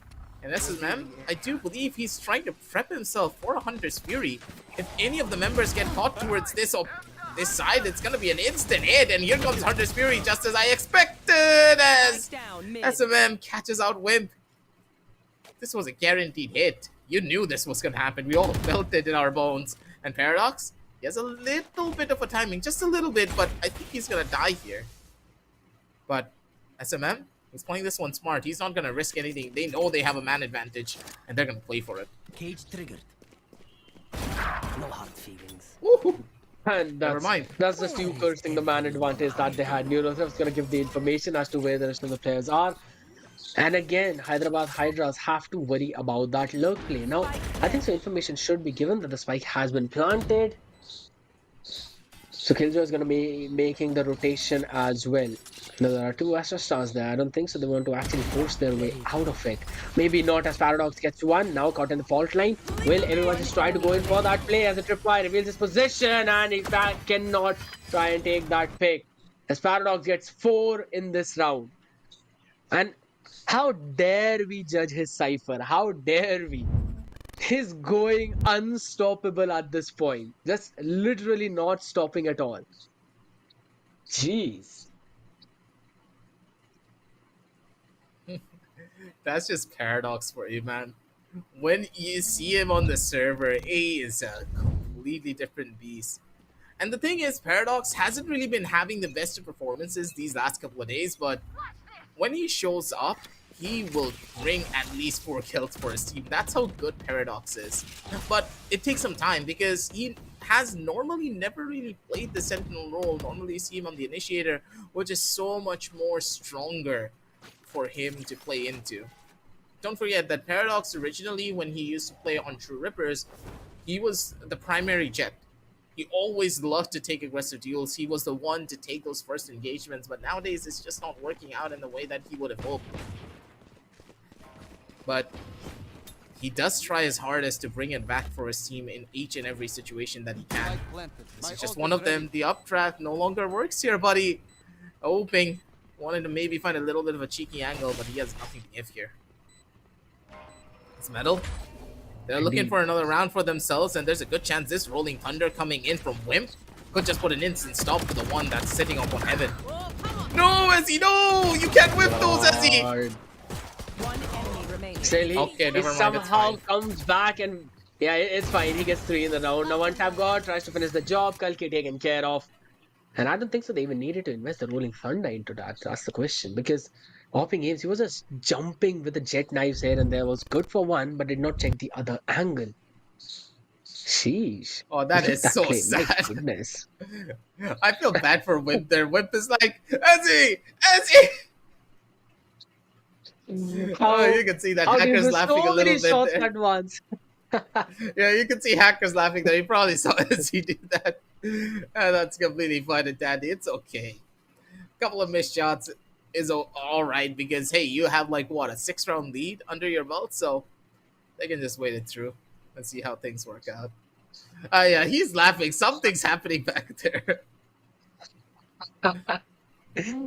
Having the fun time. The spirits are high, right? That's one of those important things. Yeah, it is. Now, definitely, when we are looking towards the side of Hyderabad Hydras, not in a very good position at all. 1-7.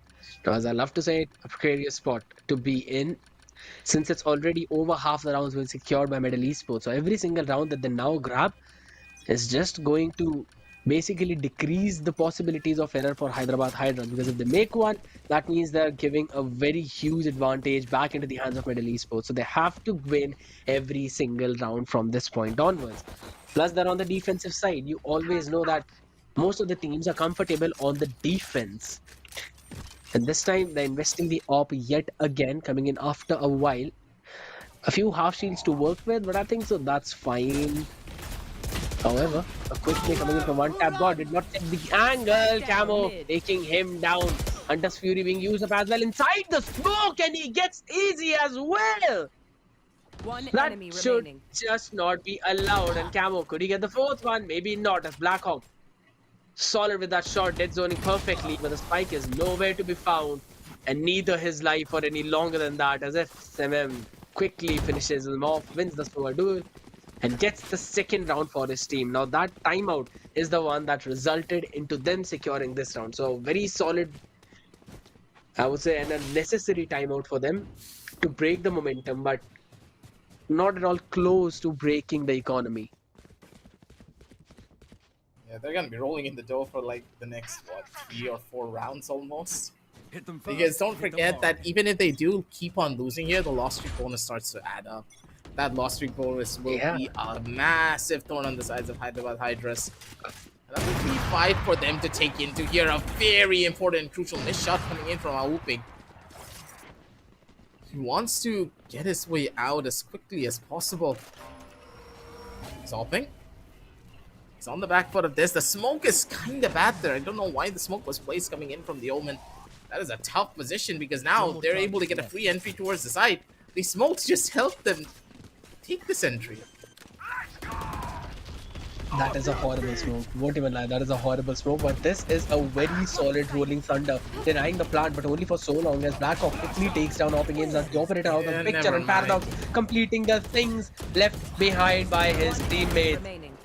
The position being revealed as well. Neural theft is probably the second or third neural theft in this round, and they can easily take this fight. A 3v1. Falcon gonna stand only for so long, and that's the 8th for MLT Esports.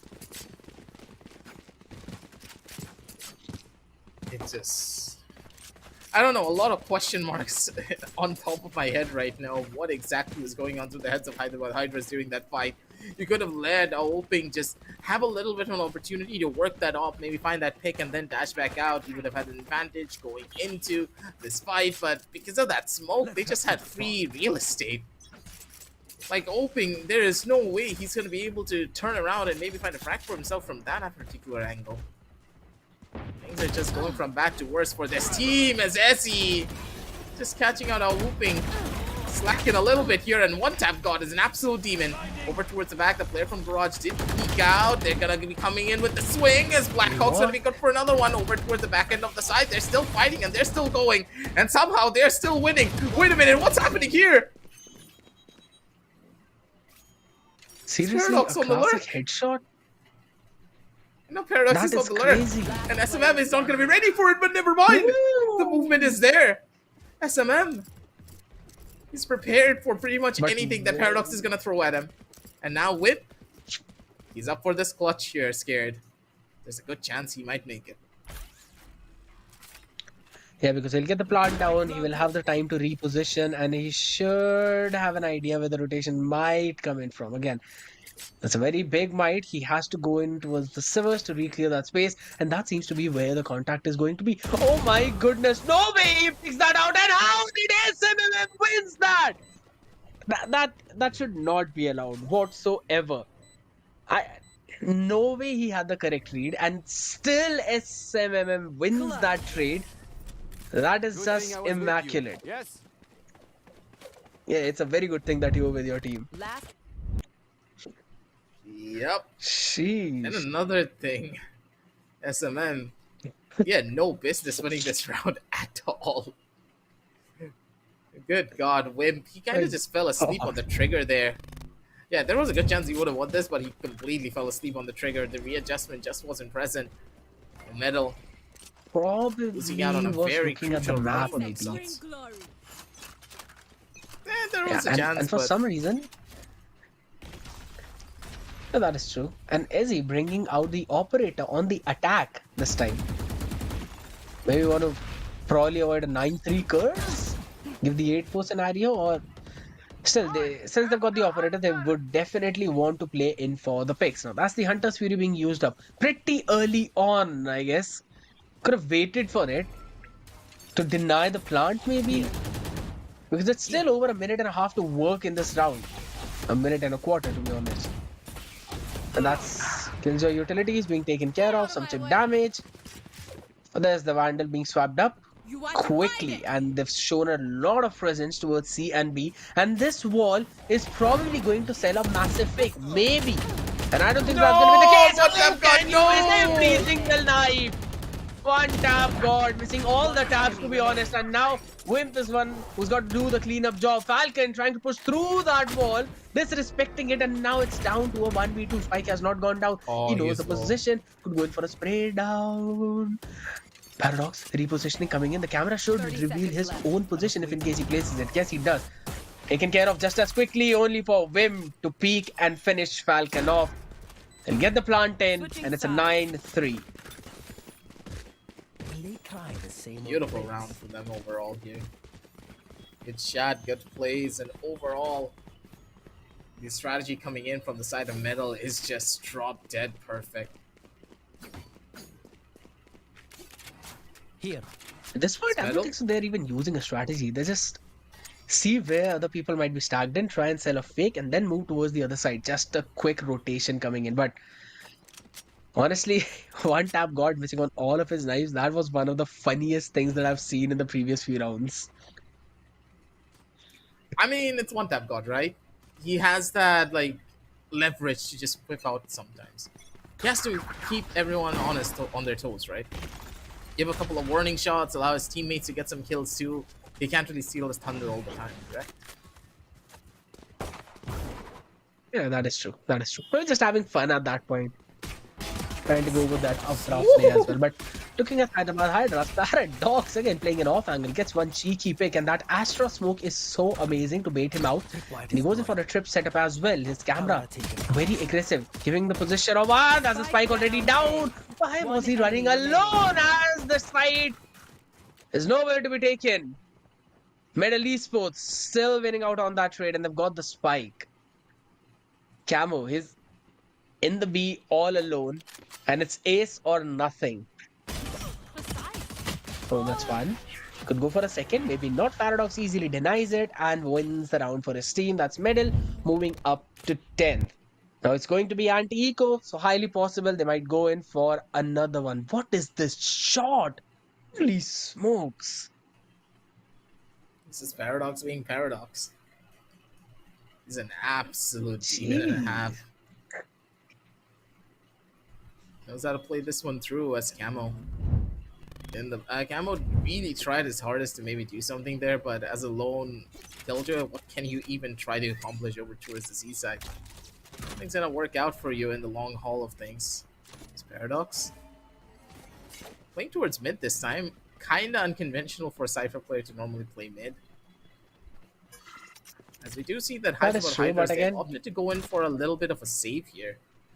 And maybe it's a good idea, maybe not, but overall, going for a save means you're fighting for the long haul of things, as Ezzy's position now being revealed by Paradox. Still out in the open, there's a good chance they're going to be able to survive this one. And look at the tripwire placement too. This tripwire is so good, Paradox! He gave the setup and his teammates were able to capitalize. That one smoke was pretty much the thing that changed the entire tides of this battle. And the last player comes in and a flawless round to boot. 11 on the board for Metal. And you can see why I was hedging all of my bets on this particular team. The control and, of course, the strategies that Metal have is very hard to beat unless you already know what you're going up against. Jeez. Honestly, the smoke, crossfire, setup play, every single thing when working out for medal really well. And this is the main problem with the cipher. Somehow, sometimes you know the traditional ways to set the trap, but whenever you come across an untraditional cipher trip, you always are to be caught off guard, and that's exactly what happened. But look at that one tap god play coming in way too aggressive this time. Tries to go in for a spray down, and yes, it's good for one. As Wims take care of the second and bails him out as well. They made some early progress in the round, and it's already a 3v4 situation. Oh, hopping in! What? He could not connect that shot as one tap god again wins that trade, and the spike has been planted towards the A side. Not yet. Probably missed it. Now he's going to go for the plant. That's a 2v4 though. So Hyderabad Hydras. One enemy remaining. I don't think so they'd be able to win this one, as it's just Falcon getting one pick. And last remaining member Kalki has so many angles to watch out for. Can't watch all of them. And that's another win coming in from middle. I feel you, Hacker. I know how it feels to be cuffing in these situations. Been holding it for a while now. Ah, yes. You're gonna be able to get your rest soon there, buddy. But for now, the members of Metal, they're gonna be able to get their rest soon too, because for them, they're on match point. Flashfire is gonna take this tactical timeout to just give his boys a little bit of pep talk to maybe bring themselves back. But overall, Hyderabad Hydras, they're just falling back to a big margin here. I don't know why, because currently Hyderabad Hydras, they're just not really able to find any form of an answer because they're playing so safe. They need to push up towards angles to maybe take that space away from Metal. Currently, because Metal is just gaining so much value early on in all of the things that they're trying to pull off, there is no information. Where is Metal heading to? How are they going to be taking those fights? At which portions of the map are they trying to show points of interest? Hyderabad Hydras, they're not playing based upon that, which is what's causing them to fall apart here.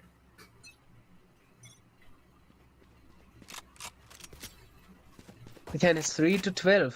Almost impossible to pull it out from, but still, as long as you're playing this game and as long as you do not give up, you'll be able to eventually find a way. Now, Odin being brought in by Blackhawk, that is going to be nasty. Do Hyderabad Hydras expected? That's the question, because even the operator is going to be posted in the servers. SMM just going for the reposition, spam at the normal angles. One tap god just super ready. Camera been taken out. So Paradox noted that there's at least a couple of people towards C main. But look at the rest of the team. They are creeping up towards A. Do they anticipate this? Oh, what? Okay. How? That's the only question that I have. How? I think we're gonna see that in the replay later on, but for now, it's gonna be Blackhawk's turn with this Odin to cause some problems. The spam's gonna come through, and yep, the Odin's just gonna be able to mow everything down. Metal, they were so ready for this fight. They were able to isolate all of these angles, and Camo's position is already known to Camo. He is so good on these clutch scenarios, but up against these players, especially with the recon drone now catching him out, I think you're done for. Blackhawk has your phone number, calls him up, and takes him back home to 3-12. Ladies and gentlemen, for Metal to take this victory, not really that big of a surprise because, of course, it's Metal, right? The underdogs of this story, Hyderabad Hydras, just did not have enough to give in this particular round. Show me. For them? That's no way. What a crazy shot by Kalki.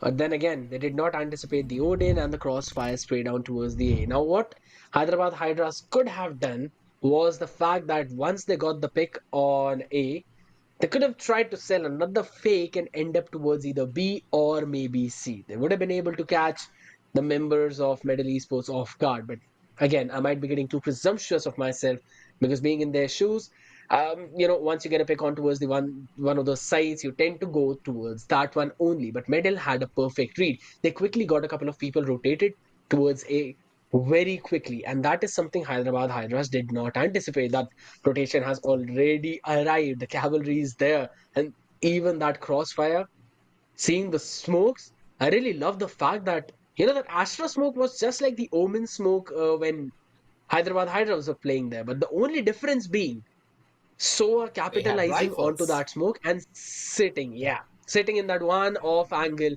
with the Odin in his hand. And as soon as the Yep. Neurosref came in, he just went in for the spray down. The tap on the spike was enough for him to already lock onto the normal plant situation and get the spray in. And as soon as that happened, you know that it was this barrage of bullets coming your way. There was no way to dodge. A very solid game coming in from MLT Esports. You already made that guess though before even this match started. Yeah, that's just because of the level of experience that they have, right? It's so True. difficult for any team to just beat out on a team like Metal who have been playing together for the longest time. They are at the highest level of Valorant in our region for a very particular reason. And they showcase to us exactly that. Hyderabad Hydras, they have a lot of gaps in their strategies and the way that they play, but it's nothing that they cannot improve Hmm. upon and just build upon to get better over time too. The team has a lot of promise, but what they do need is some more direction, taking fights together as a team, trying to take map control away from your opposition, constantly having that confidence to go in for fights. It's very crucial. And all of this, at That the is end true. of the day, really needs to be added up over time, right? And Hyderabad Hydras, I hope they do not lose faith because the team can perform by just giving them a little bit of time. Just a few changes here and there, and they'll be good to go. That's what always you say to your team. Now you either win, you either learn. We've been hearing this statement time and time again. So it's a very good learning experience for Hyderabad Hydras. Maybe just a few changes in their strategies would help them out. Having a quick look at the MVP, I don't think so. There was any doubt that Paradox would be the one. 306 ACS, two first kills. That too, when you're playing a Cypher, that's a solid start to have. And seeing SMMM with 11, 13, and 3, he did a decent job, but it was just the fact that Middle had super high experience advantage and a super comfortable map to play on. So it was kind of expected that that's what's going to happen.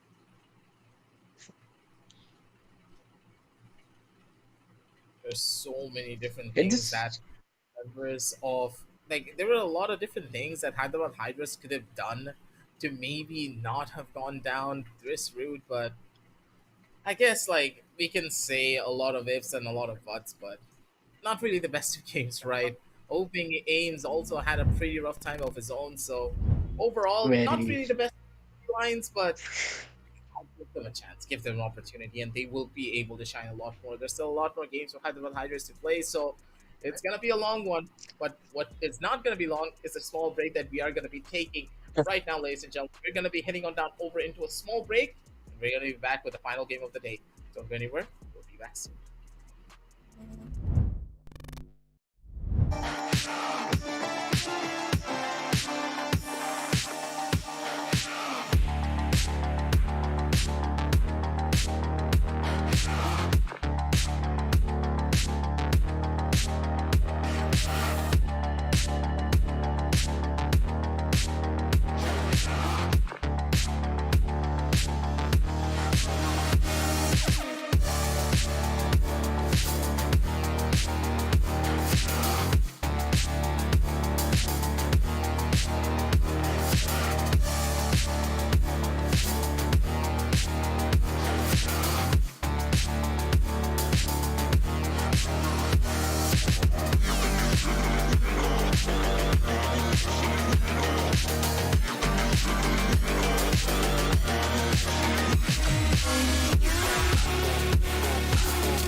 give up now, yeah, you gotta climb. But we give it your all until the end, until the end of time.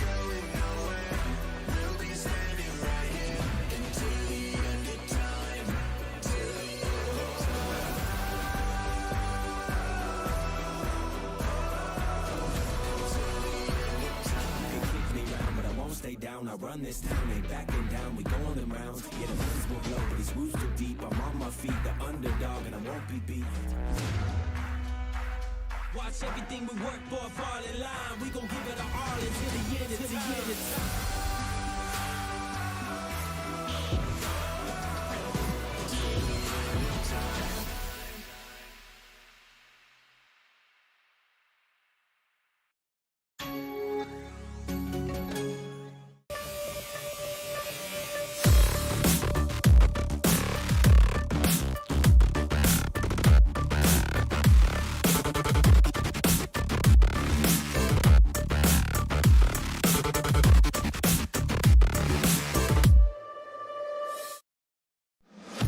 Are you with me now?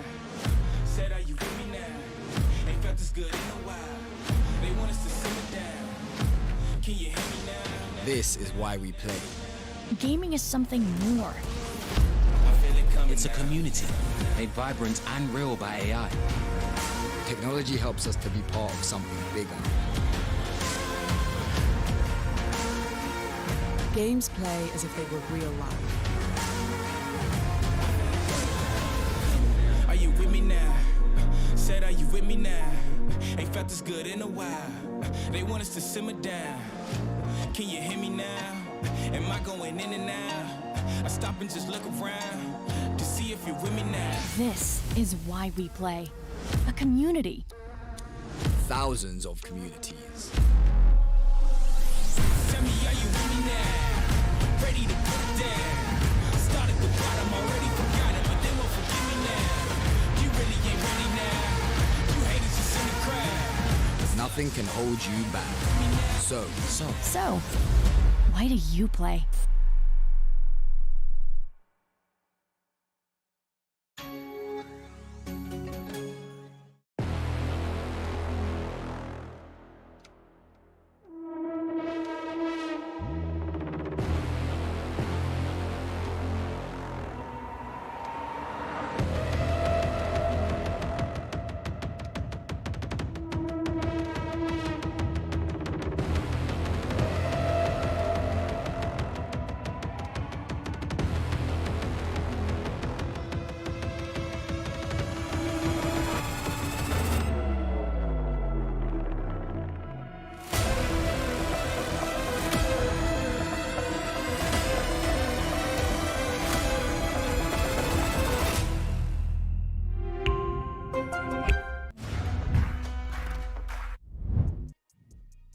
Ladies and gentlemen, welcome back once again. This is me, Darshita, and alongside me, you can finally see Scared Kid. We've been waiting for a long time now because this is the last match for the day. This is Lenovo and Intel presents the Esports Cup Challenger Series 2023 VCT Off season. This is an official event, and our gaming monitor partner is going to be ViewSonic Gaming. But right now, what we are awaited onto is the last match for the day because we are excited. We are about to witness on what is going to happen today.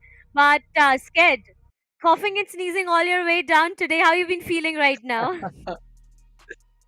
Just honestly, I was feeling a little feverish, but seeing the way Mhm. these teams have been firing up the arena, I am worked up Yeah. at this point because I want to see what's going to happen in this game number 3. In the previous two games, we saw both the teams winning it out in a 13-7 and a 13-3 fashion. Yeah. But this time, it's Mystic up against Grayfox, and we are Yeah. jumping yet again into Haven. Is that Haven? Yes, that is Haven. So, It seeing definitely how is Mystic are Haven, but actually you going know, to be. Mhm. yeah. Yeah. I mean, I feel sad for the fact that we witnessed every single map today, right from Lotus, Bree, we have witnessed Lotus, Sunset, Split, Point, Haven, but we did not witness an ascent happening today. The only map that gets repeated on the day today is going to be Haven itself, and I'm really sad. I mean, I wanted it to be fancy. I wanted some different map to come up, but okay, all right. We'll be accepting the fact that it's going to be an attack favor map that we are heading towards, and on the defensive side, we Mhm. are going to have the sides of Team Mystic. But if you are to predict a scoreline for this match itself? Team Mystic up against the sides of Team Grayfox Esports. What would be your call? Honestly, seeing how Mystic are actually on the defense and the trend that has been going today, I'm probably expecting somewhere around a 13-10, maybe. I'm just expecting it. Mm-hmm. And it could be Grayfox Esports pulling things up for themselves because I've seen them play on Haven. They do a decent work on that. As for Team Mystic, I really want to see how they perform onto this match, especially since now they'll be heading into the defense. When you'll normally be talking about teams picking up either defense or attack, I think so. If it's an attack centric map, team tend to keep their attacking half at the second half mostly. But Mm-hmm. again, if they are not able to pull at least 5 rounds on their defense, it becomes really difficult for them to come back in the attacking half because you need to get that pistol. If not, you're already putting the opponent in a very solid advantage in that anti-eco. But talking about advantage, let's see what agents do they pick up that are going to help them out in this game. Double initiator combo, or is it going to be a double controller composition? Now, Breach has been locked up already by Grayfox along with the Sova, so that is going to be a double initiator. While on the other side, we Oh, are seeing a that's Sky yeah. come in. I really love the Sky pick, to be honest, in the hands of protagonist.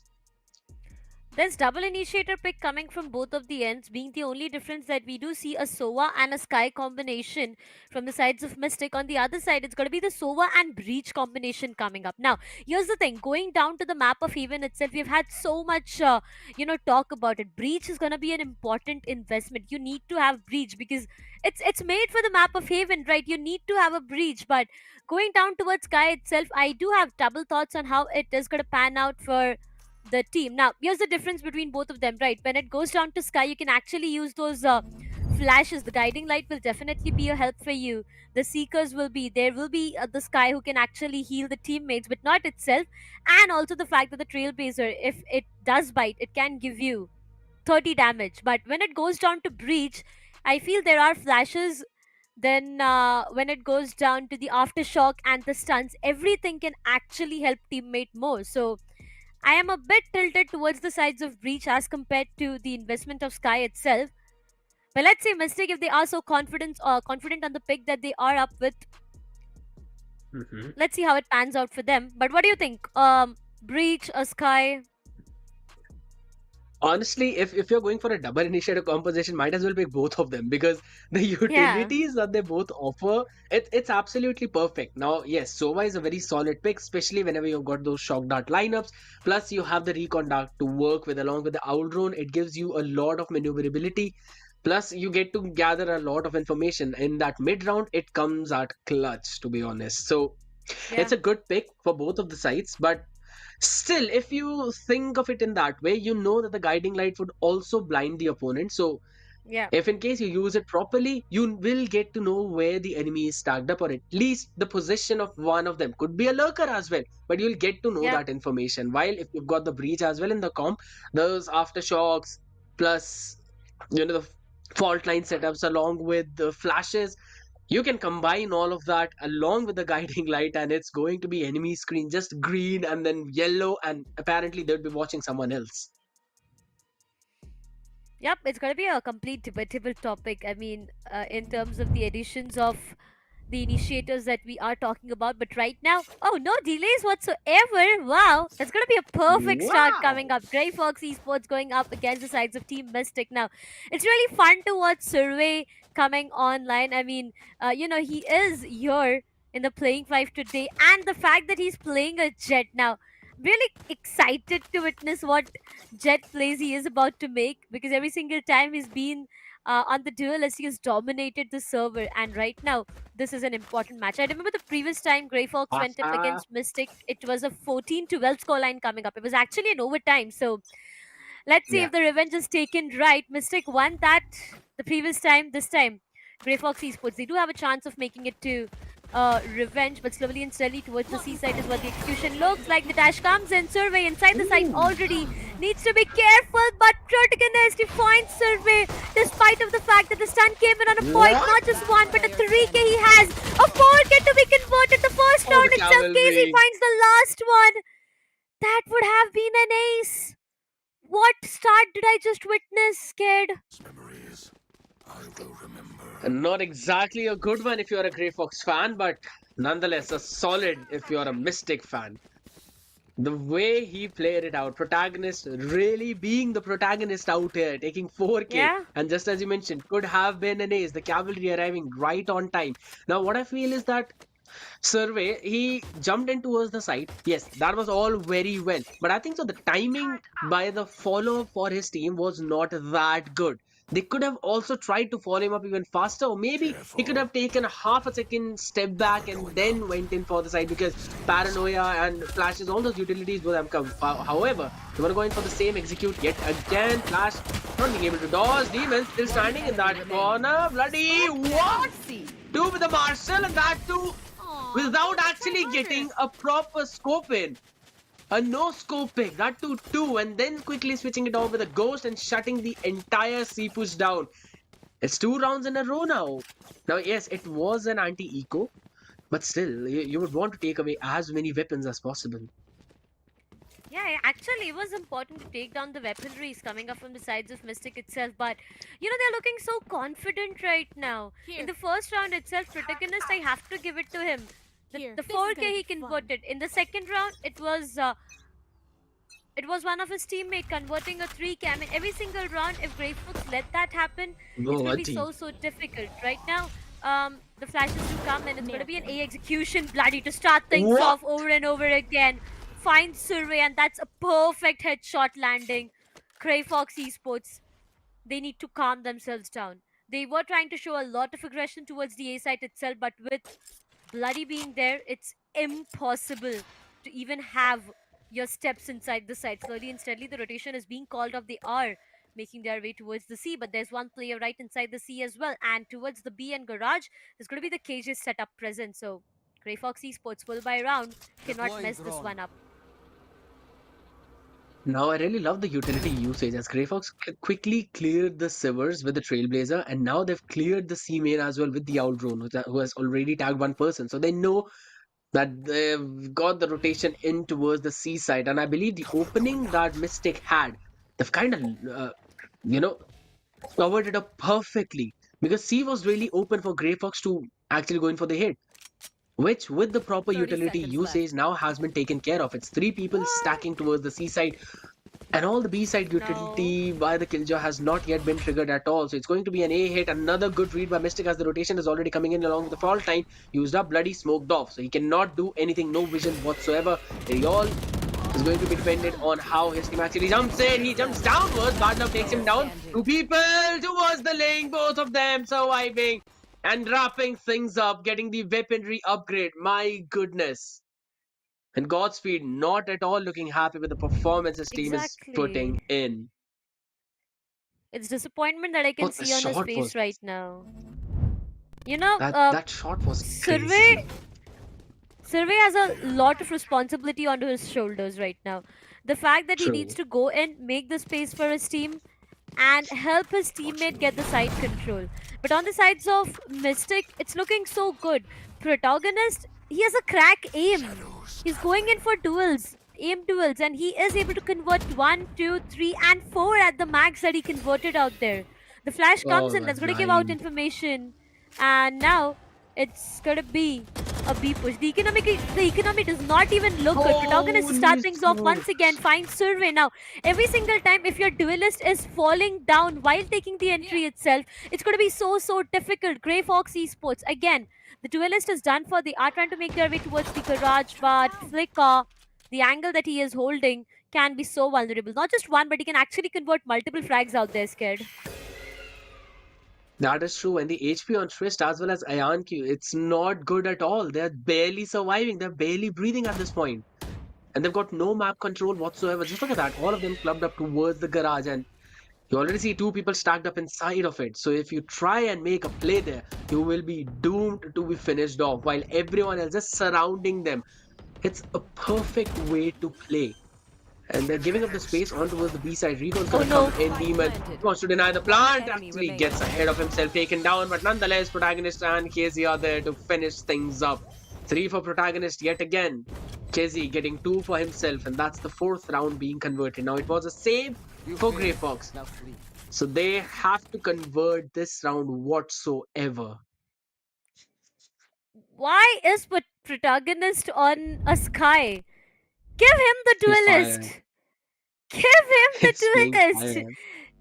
Being on Sky itself, he's doing such wonders. He's doing magics out there, and I'm just imagining the fact on what he will do when we see Right him here. on, a duelist itself. He'll be Right here. unstoppable. 10 kills is what he has in 4 rounds itself, and the ultimate is already Right here. online. And we see this happening mostly with duelists in the initial phases Healing area. and not with the initiator. But it all goes down to a 4-0 scoreline that we are talking about. Grayfox Esports once again trying to show aggression towards the A side, whereas the KJ is being led. But there's a push coming up. There's a push coming up from C side. Mystic. They are going so aggressive. That's going to be so Ayan. difficult. Ayan, he's completely clueless. The paranoia is so on point. Ayan Q gets taken down. Look at Flicker. Look at his positioning. A shot is where he is. And this can be so vulnerable. Oh Graffiti my is very God. fast. Bad love. And there are 2 towards the backstab. Okay. ASDF and Trice managed to Okay. convert 2. Well, Trice doubles it up. It's going to be a 2v3 yet doable. Grayfox Esports can actually convert this one. The Graffiti is completely clear. Mystic. 2 remaining players. How are they going to convert this? The spike is already planted, and now it's all about the retake scenario. The smoke is blocking a lot of visions out there, and the reveal comes in. So they need to be careful, but they need to be quick. At the same time, Survey gets taken down again. The defusal is here. This is going to be the investment of Hunter's Fury. He could not go in for half defusal. Yes, he's done with the half defusal. But Trist finds the third one. KZ gets taken down, and finally Grayfox Esports converts the first one. This was such a messy round Messy. again. Yeah, it Yeah. was dramatic. Very dramatic, to be honest. Just look at the perfect use of utility and the spray down, and how did Felica not get checked in that corner? That is something that you have to do every time. But this shot, this conversion by Trist, really well done. And again, ASDF perfectly playing with the Hunter's Fury far back in the A main, making sure that there's no way he's going to be picked off, since they already had the idea of the position of the remaining members. And Trist following it up with the spray down coming in. That's a very good play coming. However, bloody fun now. Just to be baited out, quickly dashes away, tries to go in. He's got the knife, but Protagonist! What? Ace, man, give him the ace! Give him the ace! And No that is going way! to be the ace from Protagonist! It was an inevitable thing that always had to come with the way he's been playing. And finally, he's achieved that. An ace in the VCT Off season itself, up against Grayfox Esports. Last time they both You know- played, it was a close battle. But this seems to be This entirely is- different now. This is inhuman! Protagonist! What is that aim? What are you up to? Grayfox Esports, this ace can be a complete shatter in their momentum. A mental breakdown is what I'm talking about right now. Economically, things are either way is not looking good for them. They need to do something. Look at Survey again. He's been caught. He's so low. He's running so damn low. I mean, few pixels is what all I can see on him, and he has no Sky whatsoever, no Sage to heal him back. It's going to be so difficult. It all starts with the smoker done for bad love. He is to depart, and now it's going to be the time for Survey to say the same. Omen takes down Omen, Jet takes down Jet, and now it all goes down to the remaining player. Protagonist converts one onto Triest as well. 2 remaining players right behind the back. KZ finds one. Ayan Q location gets compromised. Yes, it is. Protagonist once again for the last kill. It all goes down to Mystic having the 6th one on board. Grayfox Esports. Look at Godspeed. They are scratching their heads right now. They are completely clueless on what can be done. 7th round and has got the Seeker twice already. And if this goes Yeah. on, he'll probably have it for the 3rd time. And what is this shot? I mean, in the way that Fancy says, bloody hell! That's the way, that's cracked aim coming in from both Protagonist as well as Bloody. 17-1 is the record of that guy on the Sky. Like, I'm not just your healer, man. You just give the Sage dialogue to Protagonist at this point. I'm not just your healer. He's literally getting every single one of them. However, Operator being posted there yet again. Position noted.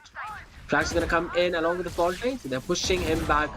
And it's going to be Demon with the utility in hand. Semi finally takes him down, but Protagonist still there in the backside. Tried to go in for a Seeker's play, but shut down just as quickly as the Rolling Thunder comes in. They should be able to go in for the plant unless Flicker tries to deny it. Will be denied himself as bad love.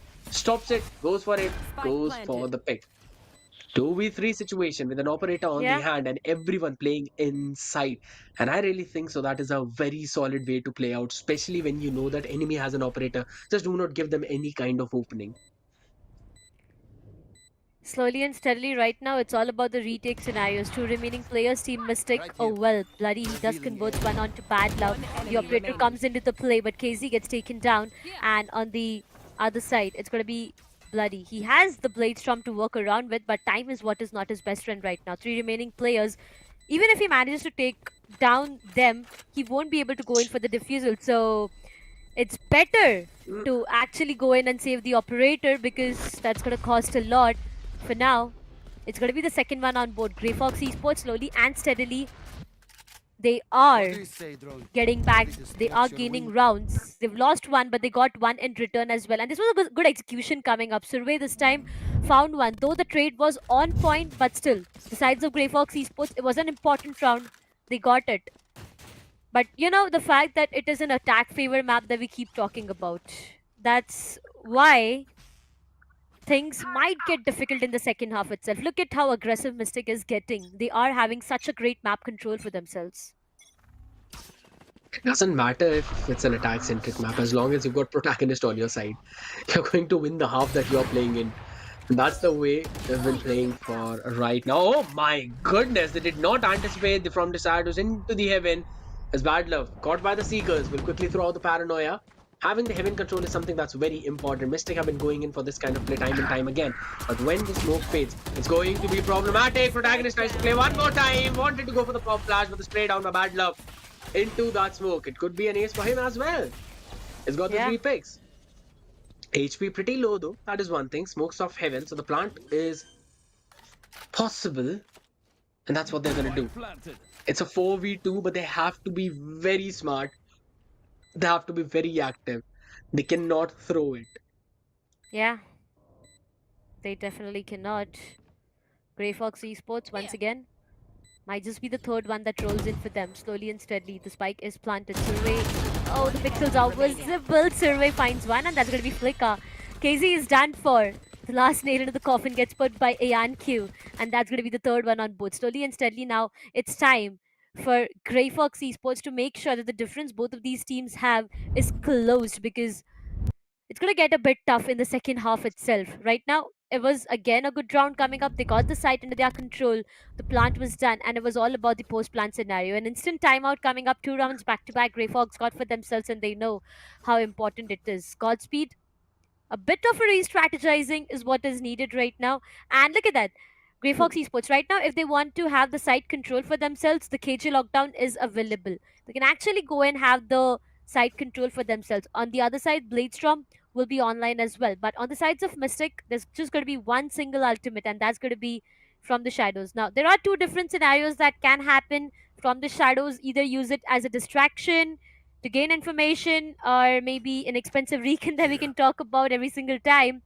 That's all you can do when you are in the defense side, but when it is in the attacking side itself, you can actually make use of it more and more. So more or less, it seems like a Grayfox Esports round coming up, 6-4 maybe, but you never know. Mystic and Possible. protagonist, to be very honest. Given the way the past 2 rounds have gone, yeah, even I believe that it should be Grayfox along with the momentum, but Yeah. still, Godspeed just wanted to let his team know about a few more things, maybe to calm them down.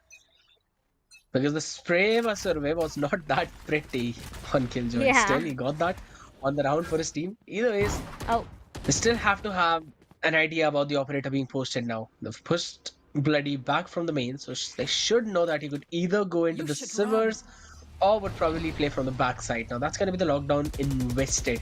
Not going to clear the entire site. A few places are going to be left up. But that just gives a clear idea to Mystic that it's going to be a full-fledged A hit. So I think so they're way too late in the execute, because the lockdown has been used up and they've still not got the plant down. And look at the positioning of Mystic. They're all very ready for the retake. oh, This could go massively wrong for them. Yeah. Oh, that pop flash. It's very good. Nonetheless, protagonist still standing strong, 2v3. And as long as this guy stands, He could do anything. Hunter's Fury available yet again, so you know. Enemy Oh remaining. my goodness, that Crazy. shock dart play has been beautiful. Forcing both of them out of that cubby, and they gave him a 1v1. No way.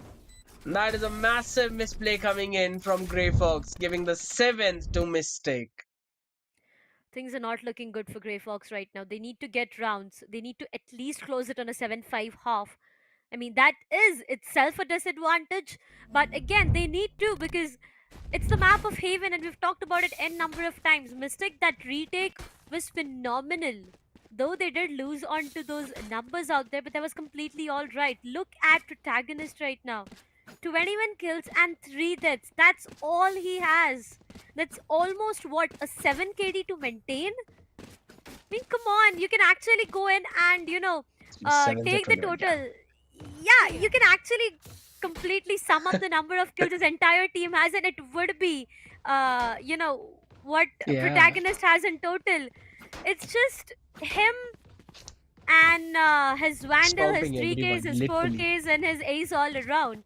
For now, yes, we are on a small technical timeout, which might give slightest of advantage to the sides of Grayfox Esports again. Hunter's Fury, Bladestorm, Yeah. two of the ultimates to work around with. But here's the thing, Survey, it is getting him a bit difficult to find that space and to make that space. There are stunts where he's actually True. going in and getting those first frags, but not every single time. You see him, ASDF has done a great job when it is about the fragging potential. But Survey, he True. has an agent which has the best movement right now. The draft, the updraft, and the dashes coming in. He needs to go in and make that space. And if he's not able to do it continuously, it can actually hinder the performance completely for the sides of Grayfox Esports. At the same time, his other teammates need to support him for the same. The flashes need to be on point, the stun needs to be on Yes. point, everything needs to be on point, and that's Uh-huh. where they would have the best of that information. Talking about information, there's one fun fact I want to tell. Protagonist has got 21 kills. Combining all the Yeah. remaining kills of 4 players in his team, it totals Exactly. 20. So he's 20, got one more over his own exactly. over his own team. Now that's the way he's been playing. That is so fun. I was just sitting there calculating everything, and I was like, oh my god, no way he's got 21, and his entire team of 4 players have only got 20. He's doing everything that he can. And now, of course, you know that his team is also setting him up. For some reason, Sky is being set up by his own teammates, but he's making it work really well. So as long as it works out for you, it works out for the team. However, idea that there might be a C hit coming in, already holding a backspace. So as soon as he gets a Q, he will just move even more further back, only to give his team a call. And it's going to be a C hit. Entirely empty side. Grayfox Esports having a very solid read at that. Now just need to work on with that space. Oh my goodness, Demon with the timing. Now already notes down the position of 1. Still has to re-clear the garage because he has no idea if there might be anyone creeped up. Spike planted. Yeah.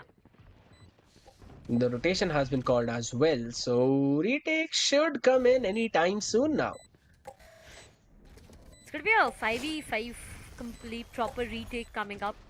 2 of the ultimates available. I mean, yeah, Hunter's Fury, definitely they can invest on to going towards the C-Long itself. The paranoia comes in. Survey's position is something they need to anticipate, and that's what I'm talking about. Survey gets taken down again, and that's going to be bad luck joining the same party. The Hunter's Fury is online, and that's going to be ASDF who finds one onto Demon. 2v2 is what it looks like for now, but it all goes down to one last remaining player, ASDF. Will he be able to do anything? He's trying his level best to actually deny him, but no, it does not matter. Yep, Protagonist does convert 1, but he could not get that round for his team because, ASDF being at the main itself, the long itself, the Hunter's Fury wasted a lot of time. So is the case with the Shock Darts lineup as well. And that's where ASDF got the best of that round for his team. Grayfox Esports with 1 more on board. There's going to be a 7-4 scoreline coming up.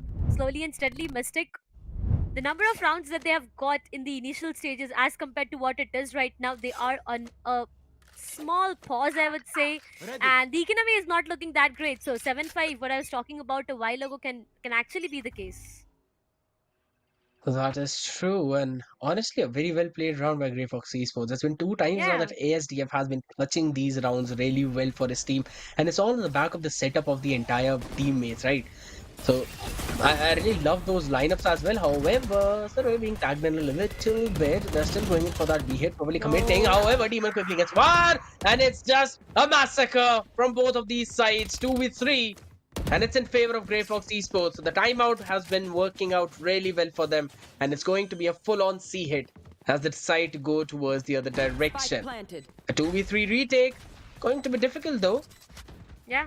That's going to be these abilities also being used up. Now they're all creeping in towards the main. I do not know if that is the best decision though, because a shock dart can definitely come in and try and clear the couple of people who are sitting inside that cubby. Now that You is know, if yeah. Kazi has got This will those be shock the darts. case. Definitely. One The enemy aftershock is remaining. something that can be awaited onto when it goes down to the clearing of the cubby position. But for now, tries with a 3K under his name, finds the last one, Switching and a sides. 7-5 that we anticipated. So that's where the discussion goes down about the sky and the breach, right? If you have a breach, you can actually go in for the aftershock right at the cubby itself. The players who are holding that position will be forced to come out, and if your duels are that great, you will be able to convert them. Things might change, is, as you said, the shock that can actually be there in place of the aftershock as well. But the recent nerves and buffs coming up would actually be a hindrance out here. But scratch it, what has happened. Right now, it goes down to a 7-5 scoreline. And it's going to be an important pistol round. Once again, Grayfox Esports, if they want to go in for an equalizer, this is where they can. Because if they convert the pistol, they'll have an advantage in the next one. And both of the rounds will be theirs to secure. But what's the execution for, like, is the question.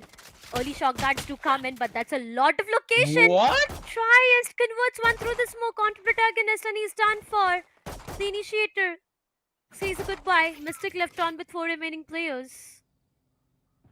Still surprised why protagonist was standing at that position, even Yeah. though the classic there were just those taps coming in. However, KZ holding on that angle, waiting for his teammates to arrive, can definitely try and hit towards the B side, but there is an alarm bot there, and Omen is playing at an off angle. So bad luck. That position is normally checked, but the question is, are they going to check it right now? He actually goes in for the play. However, IonQ taking down Bloody. So that's the duel is taken care of. They have to go in for this B side hit, which does not seem to be the case as they've not yet gathered the entry and solid smokes coming in from Owen, denying any kind of entrance or any kind of opening. They've only got 36 seconds to work with. And calling in a rotation at this point, it seems 30 pretty seconds difficult to left. crossfire. So Badler as well as Ayan. That's going with the spray down. Reloads it. But has got a few more members to do the trick, and Trish finally finishes things up. And they get their defending round. So closing the gap even more. And whenever you're just 2 rounds behind, you want to get the pistol to get the advantage in the anti-eco. Definitely, that's going to be the case. Grayfox Esports right now, they'll be investing onto everything that they can, every single thing. I mean, look at that. All 5 players. Oh, that's going to be all 5 players with Spectres and full shield. I thought there might be an investment onto maybe Bulldog and half shield, but they did not want to risk it whatsoever. On the other side, Bloody will be going in for the investment onto a Sheriff. Let's see if he's able to hit some crispy Sheriff shots coming up from his end. Slowly and steadily trying to make their way towards the A site itself. The information might be relayed onto Survey. A bit of an aggressive angle is what he's holding right now. They do anticipate players coming towards the A site, and that's where Survey will be going behind. But towards the A shot again, 2 players right in front of him. On the other side, if I talk about Mystic, they are being so careful. They are waiting just for the right opportunity. They want to check each and every corner, and they do not want to risk it. But the initiation comes up, and there's going to be all 5 players right there. But the aftershock is going to give them a lot of problem. ASDF doubles it up by finding KZ and Flicker. 1 for Survey as well before he gets taken down. 2 versus 3. But ASDF 3K, well, not just a 3K, but a 4K to end it all. Grayfox Esports, they make it to an equalizer. 7 all is what the scoreline is. They did not anticipate this crossfire coming in, and that was a Yeah. very good adjustment from Grayfox. They knew they had an idea after the flash survey told his teammates that it could be a very solid hit coming in. Godspeed, come on, you can smile at least now. Your team is doing good finally. Oh, But he what's wants wrong? everything What's wrong? perfected. He wants everything in perfection, I guess. I mean, you need to get a flawless round with full HPs if you want to impress the guy out there. But either ways, that's gonna do a lot of economical damage. And Grey Fox going in for their Oh, bonus round. That jump shot's gonna get him down to 70. So those couple of shots connecting. Good one to play. Oh my goodness, that's a Bloody. horrible mess up by Bloody. Down to 58 HP. He does right into the box. Oh well, But the still, sky is when there we get though. back in, yeah, that you've got a healing over here. I'm really sorry I said that in that way, but I forgot I'm not in a rank match. Either ways, it's Grey Fox who wants to go in for that retake now, and 4 members going together, taking care of Flicker. That's one person taken out. It's a 4v4 situation though. Let's see how it works out. It's impossible for protagonist to survive out of that situation, and there's gonna be him getting taken down, but then return Trist and IanQ, they are done for. The spike is ticking. The time needs to be their best friend. It all goes down to Grayfox Esports, and one last remaining player, Survey, done for. And as soon as the full buy round comes up for the sides of Mystic, they get the best of that round. There were players on the backstab who tried to approach. They found the best onto protagonist, but that's all they could do. And right now it's going to be Mystic with one more round. Slowly and steadily, after that equalizer that we talked about, it's going to be Grayfox Esports back to having Vandal Phantoms. And I do see Tries with a Stinger out there. This is interesting. But you know what? If the sides of Grayfox Esports right now, they lose onto this round, it's going to be so difficult. Look at IanQ. He has 0 creds in his pocket. There's no money that he has, not even a single penny that we can talk about. Once again, bad luck. Every single time anyone is trying to go in for a jump peek towards the seaside, he's going to hit back a lot of damage. But once again, Bloody the dash comes in. Bad luck on the odds of getting taken down. He's inside the smoke itself. Not the best position to hold for. And that's where he will be he'll be departing down. Well, Slicka finds one, gets taken down, so as the case with Try as 2 remaining players. Grayfox Esports numbers have been denied to them again, and it all goes down to a 2v4 retake. Yeah, they did not even have a very good buy coming in. Now ASDF is not having any of it. Tugging Tails running back, saving the guns as the call for his team. Mystic increasing their lead to 9 and 7. So the only 2 rounds that Grayfox have managed to win in their buys were not actually the full buys. It was just the pistol as well as the anti-eco. Apart from that, they've not been able to break this momentum and this flow that Mystic have been bringing in with their C hits. So they've got to find a way to stop them at that choke point. It's not even a C split. It's a full-on C main hit. Because look at that. Entire B and C was being controlled by Killjoy. So you know that the hit was not coming in from there. It was directly from the C main. And I really feel that Grayfox should be able to delay it. Maybe by the smokes as well as put Killjoy Molly out there. Maybe throw out the shock darts, flash, fault line. You've got tons of utilities to work with. Maybe a paranoia, it would work out really well. But either ways, Godspeed's gonna go in for that tactical timeout yet again. Wants to fill in the information to his teammates, 9 to 7. They do not want this lead to increase any further than it already has. Slowly and steadily, Godspeed. Really excited to see if there is a change in the gameplay after this timeout, because we have seen the players of Grayfox Esports. It's not that we are seeing them for the very first time, but I haven't seen them struggling. In this map itself, we do see the sides of Grayfox struggling for rounds. There have been stances where their full buys have been denied. The aim duels are not looking that great. They are not able to have the map control. They're not able to make space. There's everything going wrong for them. And slowly, steadily, that's where Grayfox is getting into a lot of problems. Mystic, on the other side, the way they started off things on a very good note, they were on a spree of rounds. They denied the full buy as well, being on bonus. So you know how crucial that can be. Slowly and steadily, if Mystic gets one more round, it's going to be them on the double digits. And once a team gets double digit, they are so confident. They get that momentum, and it's gonna be too deadly for Grayfox then. So they need to be Oh careful. my But god. Survey Flicker with the beautiful shot coming up. Survey gets denied for every single thing. And now the How duelist is is Twist going to transferred. hold? How is Twist going to hold? Tries to go in for another peak play. That pop flash is up there, but protagonist not being able to capitalize on that. Sneaking away like a mouse there, Trist. Working really well at that. They do not have the numbers advantage at all, so they've got to work with only 4 people at this point. While Mystic, they can do whatever they want. They've still got around 55 more seconds to work with. They've sold a fake towards the B side and now are Oh creeping their no. way towards A main. Shorty in hand. Ayan Q. What else can you bring on the table is going to be the question. He needs to at least take 2 of them down to somehow get the numbers equalized. Rambot taken care of. He's very ready. Oh, come Trailblazer into his on. face with Flicker.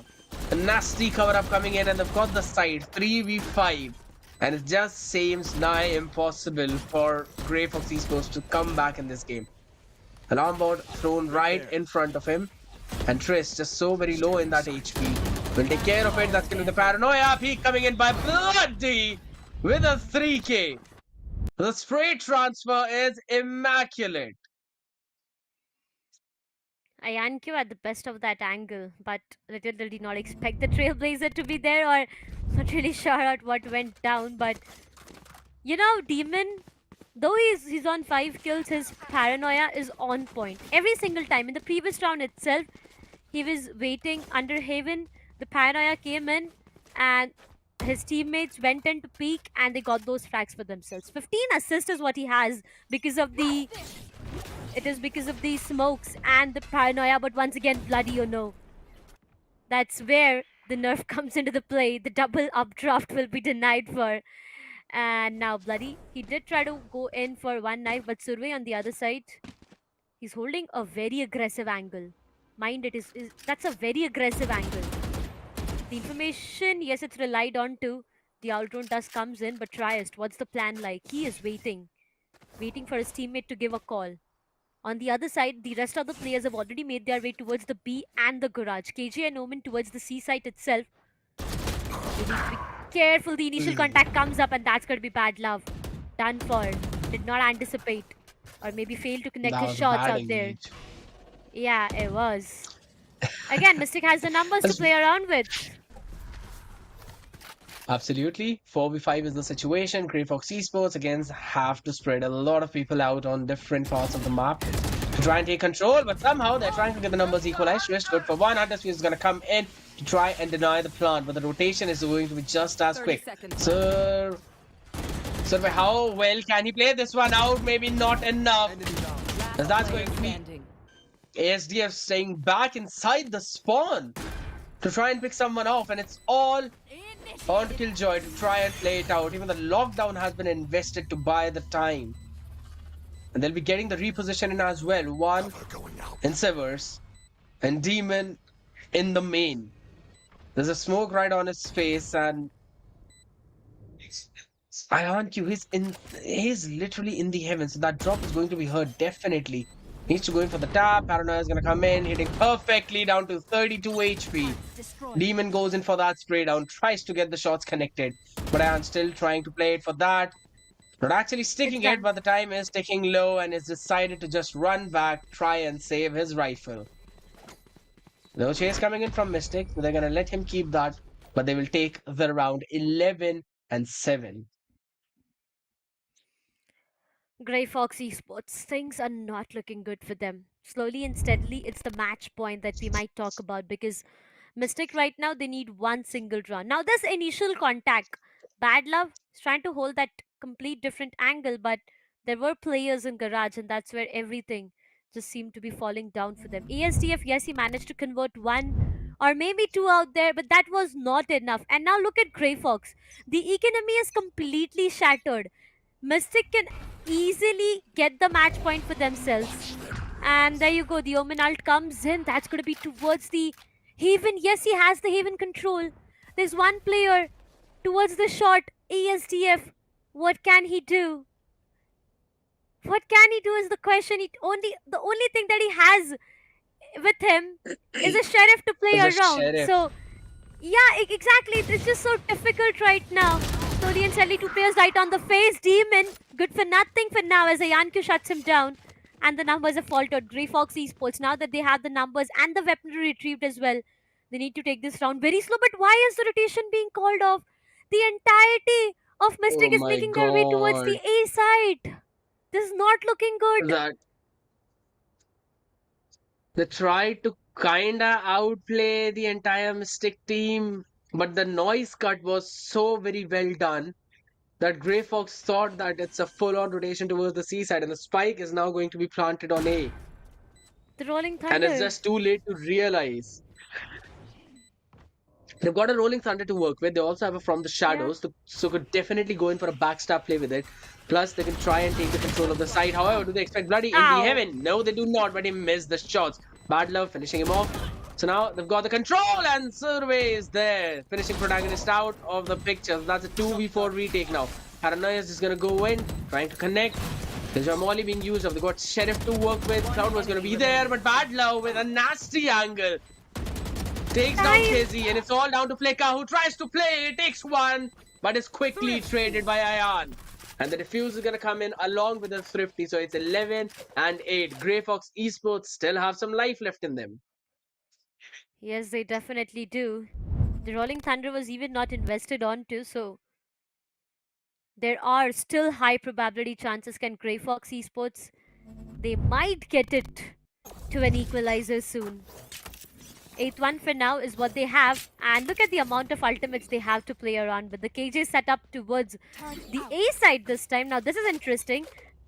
KJ and the Sova left completely towards the A side. There's Breach towards B and two players towards the C, the Omen and the Jet. But not really sure on what the plan would be like. Slowly and steadily, once again, the mid control or the B control is what they are looking forward to. And mind you, there's no util at B for now. The KJ setup is not there. There's only Breach who can actually stop everything happening around. Triest has a huge responsibility, and that's where the Rolling Thunder will come into the play. He was waiting for that opportunity. Exactly. He was waiting for that opportunity. It does strike in, but for what? For Mystic to have the site for themselves and to go in for a safe plant, it is all about a 5v5 retake right now, Scared. Oh, Survey! Wins out the Jet duel though, but Demon is still standing there. Gets a couple of heads. Survey gets the headshot. Finally, takes down the numbers. It's equalized 3v3. And it's a post-man situation though. All playing from the long. That's our role taken care of. But Protagonist needs to take one down, and it's good for a headshot. And my goodness, the spray down is just so perfect. 3 different angles being held and 3 different ways to peek. And they just won each one of their own duels. What a way to reach a match point. Mystic, with such a solid economy, and it's broken down Grayfox Esports back at this point. They haven't been able to find their playground in this entire match. Somehow getting a few rounds. A couple of times it felt that maybe they've got the control, maybe they found their footing, but still, in the next one, the adjustment from Mystic, it came in so very well and so very quickly. Another round going down though, Darshita. Yeah, it's not looking that great for them. The Seekers to come online, and now it's all about the lot of information that they have. The entirety of the side's Mystic, they are making their way towards the seaside itself. The Paranoia and the flashes are so on point, but Ayanku still managed to find one, and that's going to be Flicker getting taken down as well. Slowly and steadily, the entirety of Mystic gets fallen down as Trias finds the last one into the coffin. That's going to be KZ done for. And Grayfox, they are still fighting. They are still surviving. No, I do not see the smile yet. I feel we'll only see that smile when maybe Grayfox takes this to an overtime, or maybe win it. That's when I will see Godspeed smiling out there. But for now, a thumbs up is something that we can work with. Yeah, 3 more rounds for Grayfox Esports for an overtime. The economy is yet not completely stable, so they need to be careful. Right now, Sova and the Jet combination working together. Survey, he is aggressive, finds one, dashes back, ASTF, shuts down Bloody as well, and Mystic have lost their numbers again. Absolutely, but they've got control of the garage. Could be rotating towards the seaside. No one checks the corner. Bad luck, good for two. Ayan peaks at the perfect time. Kezi is taken care of. These C hits are not working at all. But that was such a cheeky corner to be in. Normally, you always check that corner, but bad luck got away unchecked and made sure they're going to capitalize on it perfectly. Yeah. Really well done, really well played. Grayfox Esports somehow hitting the double digits themselves. Weren't able to break the buy entirely for Mystic, but they still will have to work with a Bulldog and a half shield apart from 4 rifles and another half shield in the hands of Demon. So one Phantom tap on the head can do the trick. At least we'll not have another Phantom moment either way. Spike not yet committed, so Mystic want to slow the pace down and probably try and play for the picks. Okay, bloody just we're just gonna ignore the fact that he tried to spray on the owl drone, could not connect the first 3 shots. All fun and games either way. They got the thing done. Presence has been shown towards both the sides. Yeah. Now, Here. again, there's no aggressive utility post towards the garage. It's all defensive. So they know that they're giving up on that entirety of the garage control only to make sure that their extremities are stacked up. Scanning ahead. Yep. This is going to be an important round. Grayfox Esports, if they convert this one, it's going to be so amazing. But you know what, bloody, the aim duels are so on point. Trias does find a trade out there, and that's going to be the initiator done for. But the job is not yet done towards the Haven. There's going to be bad luck. A lot of problems he has to face right now as he will be brought down to 23 of his health. They are still looking forward to have the A execution for themselves. They are yet trying their level best, but bloody gets taken down. The Omen Oh my God, does from come the into shadows! play. And that's towards the seaside itself directly. The plant is done right. And now it's going to be all about the retake. This is a very important round. Grayfox Esports, they have the KJ lockdown to work around with, and that will be invested onto. Players will be forced to get outside of the range. But this is an important round coming up. Demon finds one, finds two. No matter if he is detained, he done all the damage that he wanted to. 2v2 is what the situation is like. Bad Love trying to go in for the defusal. The Hunter's Fury comes online. They are denying them everything. Grayfox Esports, one last remaining player. Bad Love. Oh, come on, KZ. He shuts him down, ladies and gentlemen. That's going to be Team Mystic winning this all out. One single round is what Grayfox needed. But for now, it's going to be Team Mystic who comes up on top. The scoreline of a 13-10. Almost a close one, you can say at one point, but what a way to play. Demon taking care of 2 people. It was a 4v3 situation where they only had to take Demon down, and yet he somehow found a way to outplay both of them. They knew they had the Hunter's Fury, so they could easily play the post plant and Flicker with that crazy positioning. He knew he had to just take care of the person who's sticking on the diffuse, and when he leaves it, you have to get that head connected. He did exactly that. A very well played game coming in from Mystic, and a slow round is exactly what they needed. The gamble stacks for Grayfox were working out really well, be it towards the A or be it towards the C. So Mystic realized that, and they were like, all right, guys, let's calm down. Let's take a step back. We'll wait for them to go in for the pushes, and they trying to go for the reclearance. They also had the From the Shadows to play with, so they decided we're going to try and grab their attention towards one side, only for Omen to go TP towards another side, go for the plant, and play after plant positioning. Really well done, but again, those micro plays are the way of the game, and that's one of the reasons why they were easily, I wouldn't exactly say easily, but why they were able to get a hand on top of Grayfox Esports, because they somehow always found a way to beat them in those micro plays. Definitely, that was the case in the last round itself. You know, Demon, it is yet to be said, there was the investment of the KJ lockdown, right? It was on the point where Demon was about to get detained, and he did as well, right? Demon was detained, but he found 2 frags. He found 2 frags before he was detained. He done the damage he wanted to. So it does not even matter if he gets taken away. It's completely all right for him to go down. It all went down to 2 remaining players. The Hunter's Fury was online. Investing onto the Hunter's Fury got them a lot more of advantage. And then it all went down to one last remaining player to clutch it out, which was next to impossible. But you know what? Look at the scoreboard. First kills, that's 4. an ACS of 326 and the total kills of 27 on protagonist out there. Being on the sky I itself, mean, he's done a lot. 11 assists to be more precise.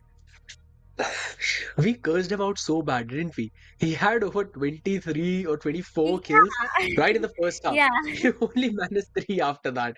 Talk about caster's curse, man. It works so very well against protagonists, but either ways, he did his job. On the defense, he made sure that he's going to shut down the entire push coming in from Mystic.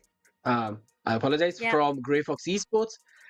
And then just working their way out. All he needed to do was use his utilities to clear the space and probably go for the reclearance. And him using the Trailblazer, the flashes, those pop flash, seekers, everything was just so very well used. And honestly, Flicker as well, he somehow came online when they switched to the attacking half and he was able to get Yeah. those frags, and so did Bloody with those one taps coming in at the perfect point that they needed. You're looking at the kill department and it still seems to be almost equal. This clearly shows that this game could have gone either ways, but it just came down to those few rounds and those few micro plays in which Mystic was just able to outplay the entire team of Grayfox Esports and ended up winning the game. So that was about it for this one, but I really enjoyed it. I mean, it's been a amazing day today. 6 matches in True. total is what we have witnessed, and all of the matches, it's so amazing, right? All of these matches are so intense, and at the same time, I would like to inform you guys tomorrow even we are gonna have 6 matches to be streamed. So be ready with your popcorns for all of these actions because we are not stopping anyway. This is Lenovo and Intel presents the Esports Club Challenger Series 2023 VCT Off season official event where our gaming monitor partner is going to be ViewSonic. But right now, this is me, Dashcast. Alongside me, it's going to be Scared. We are signing off for today because we will be seeing you guys tomorrow. Happy gaming, and I hope you guys rank up. See you soon.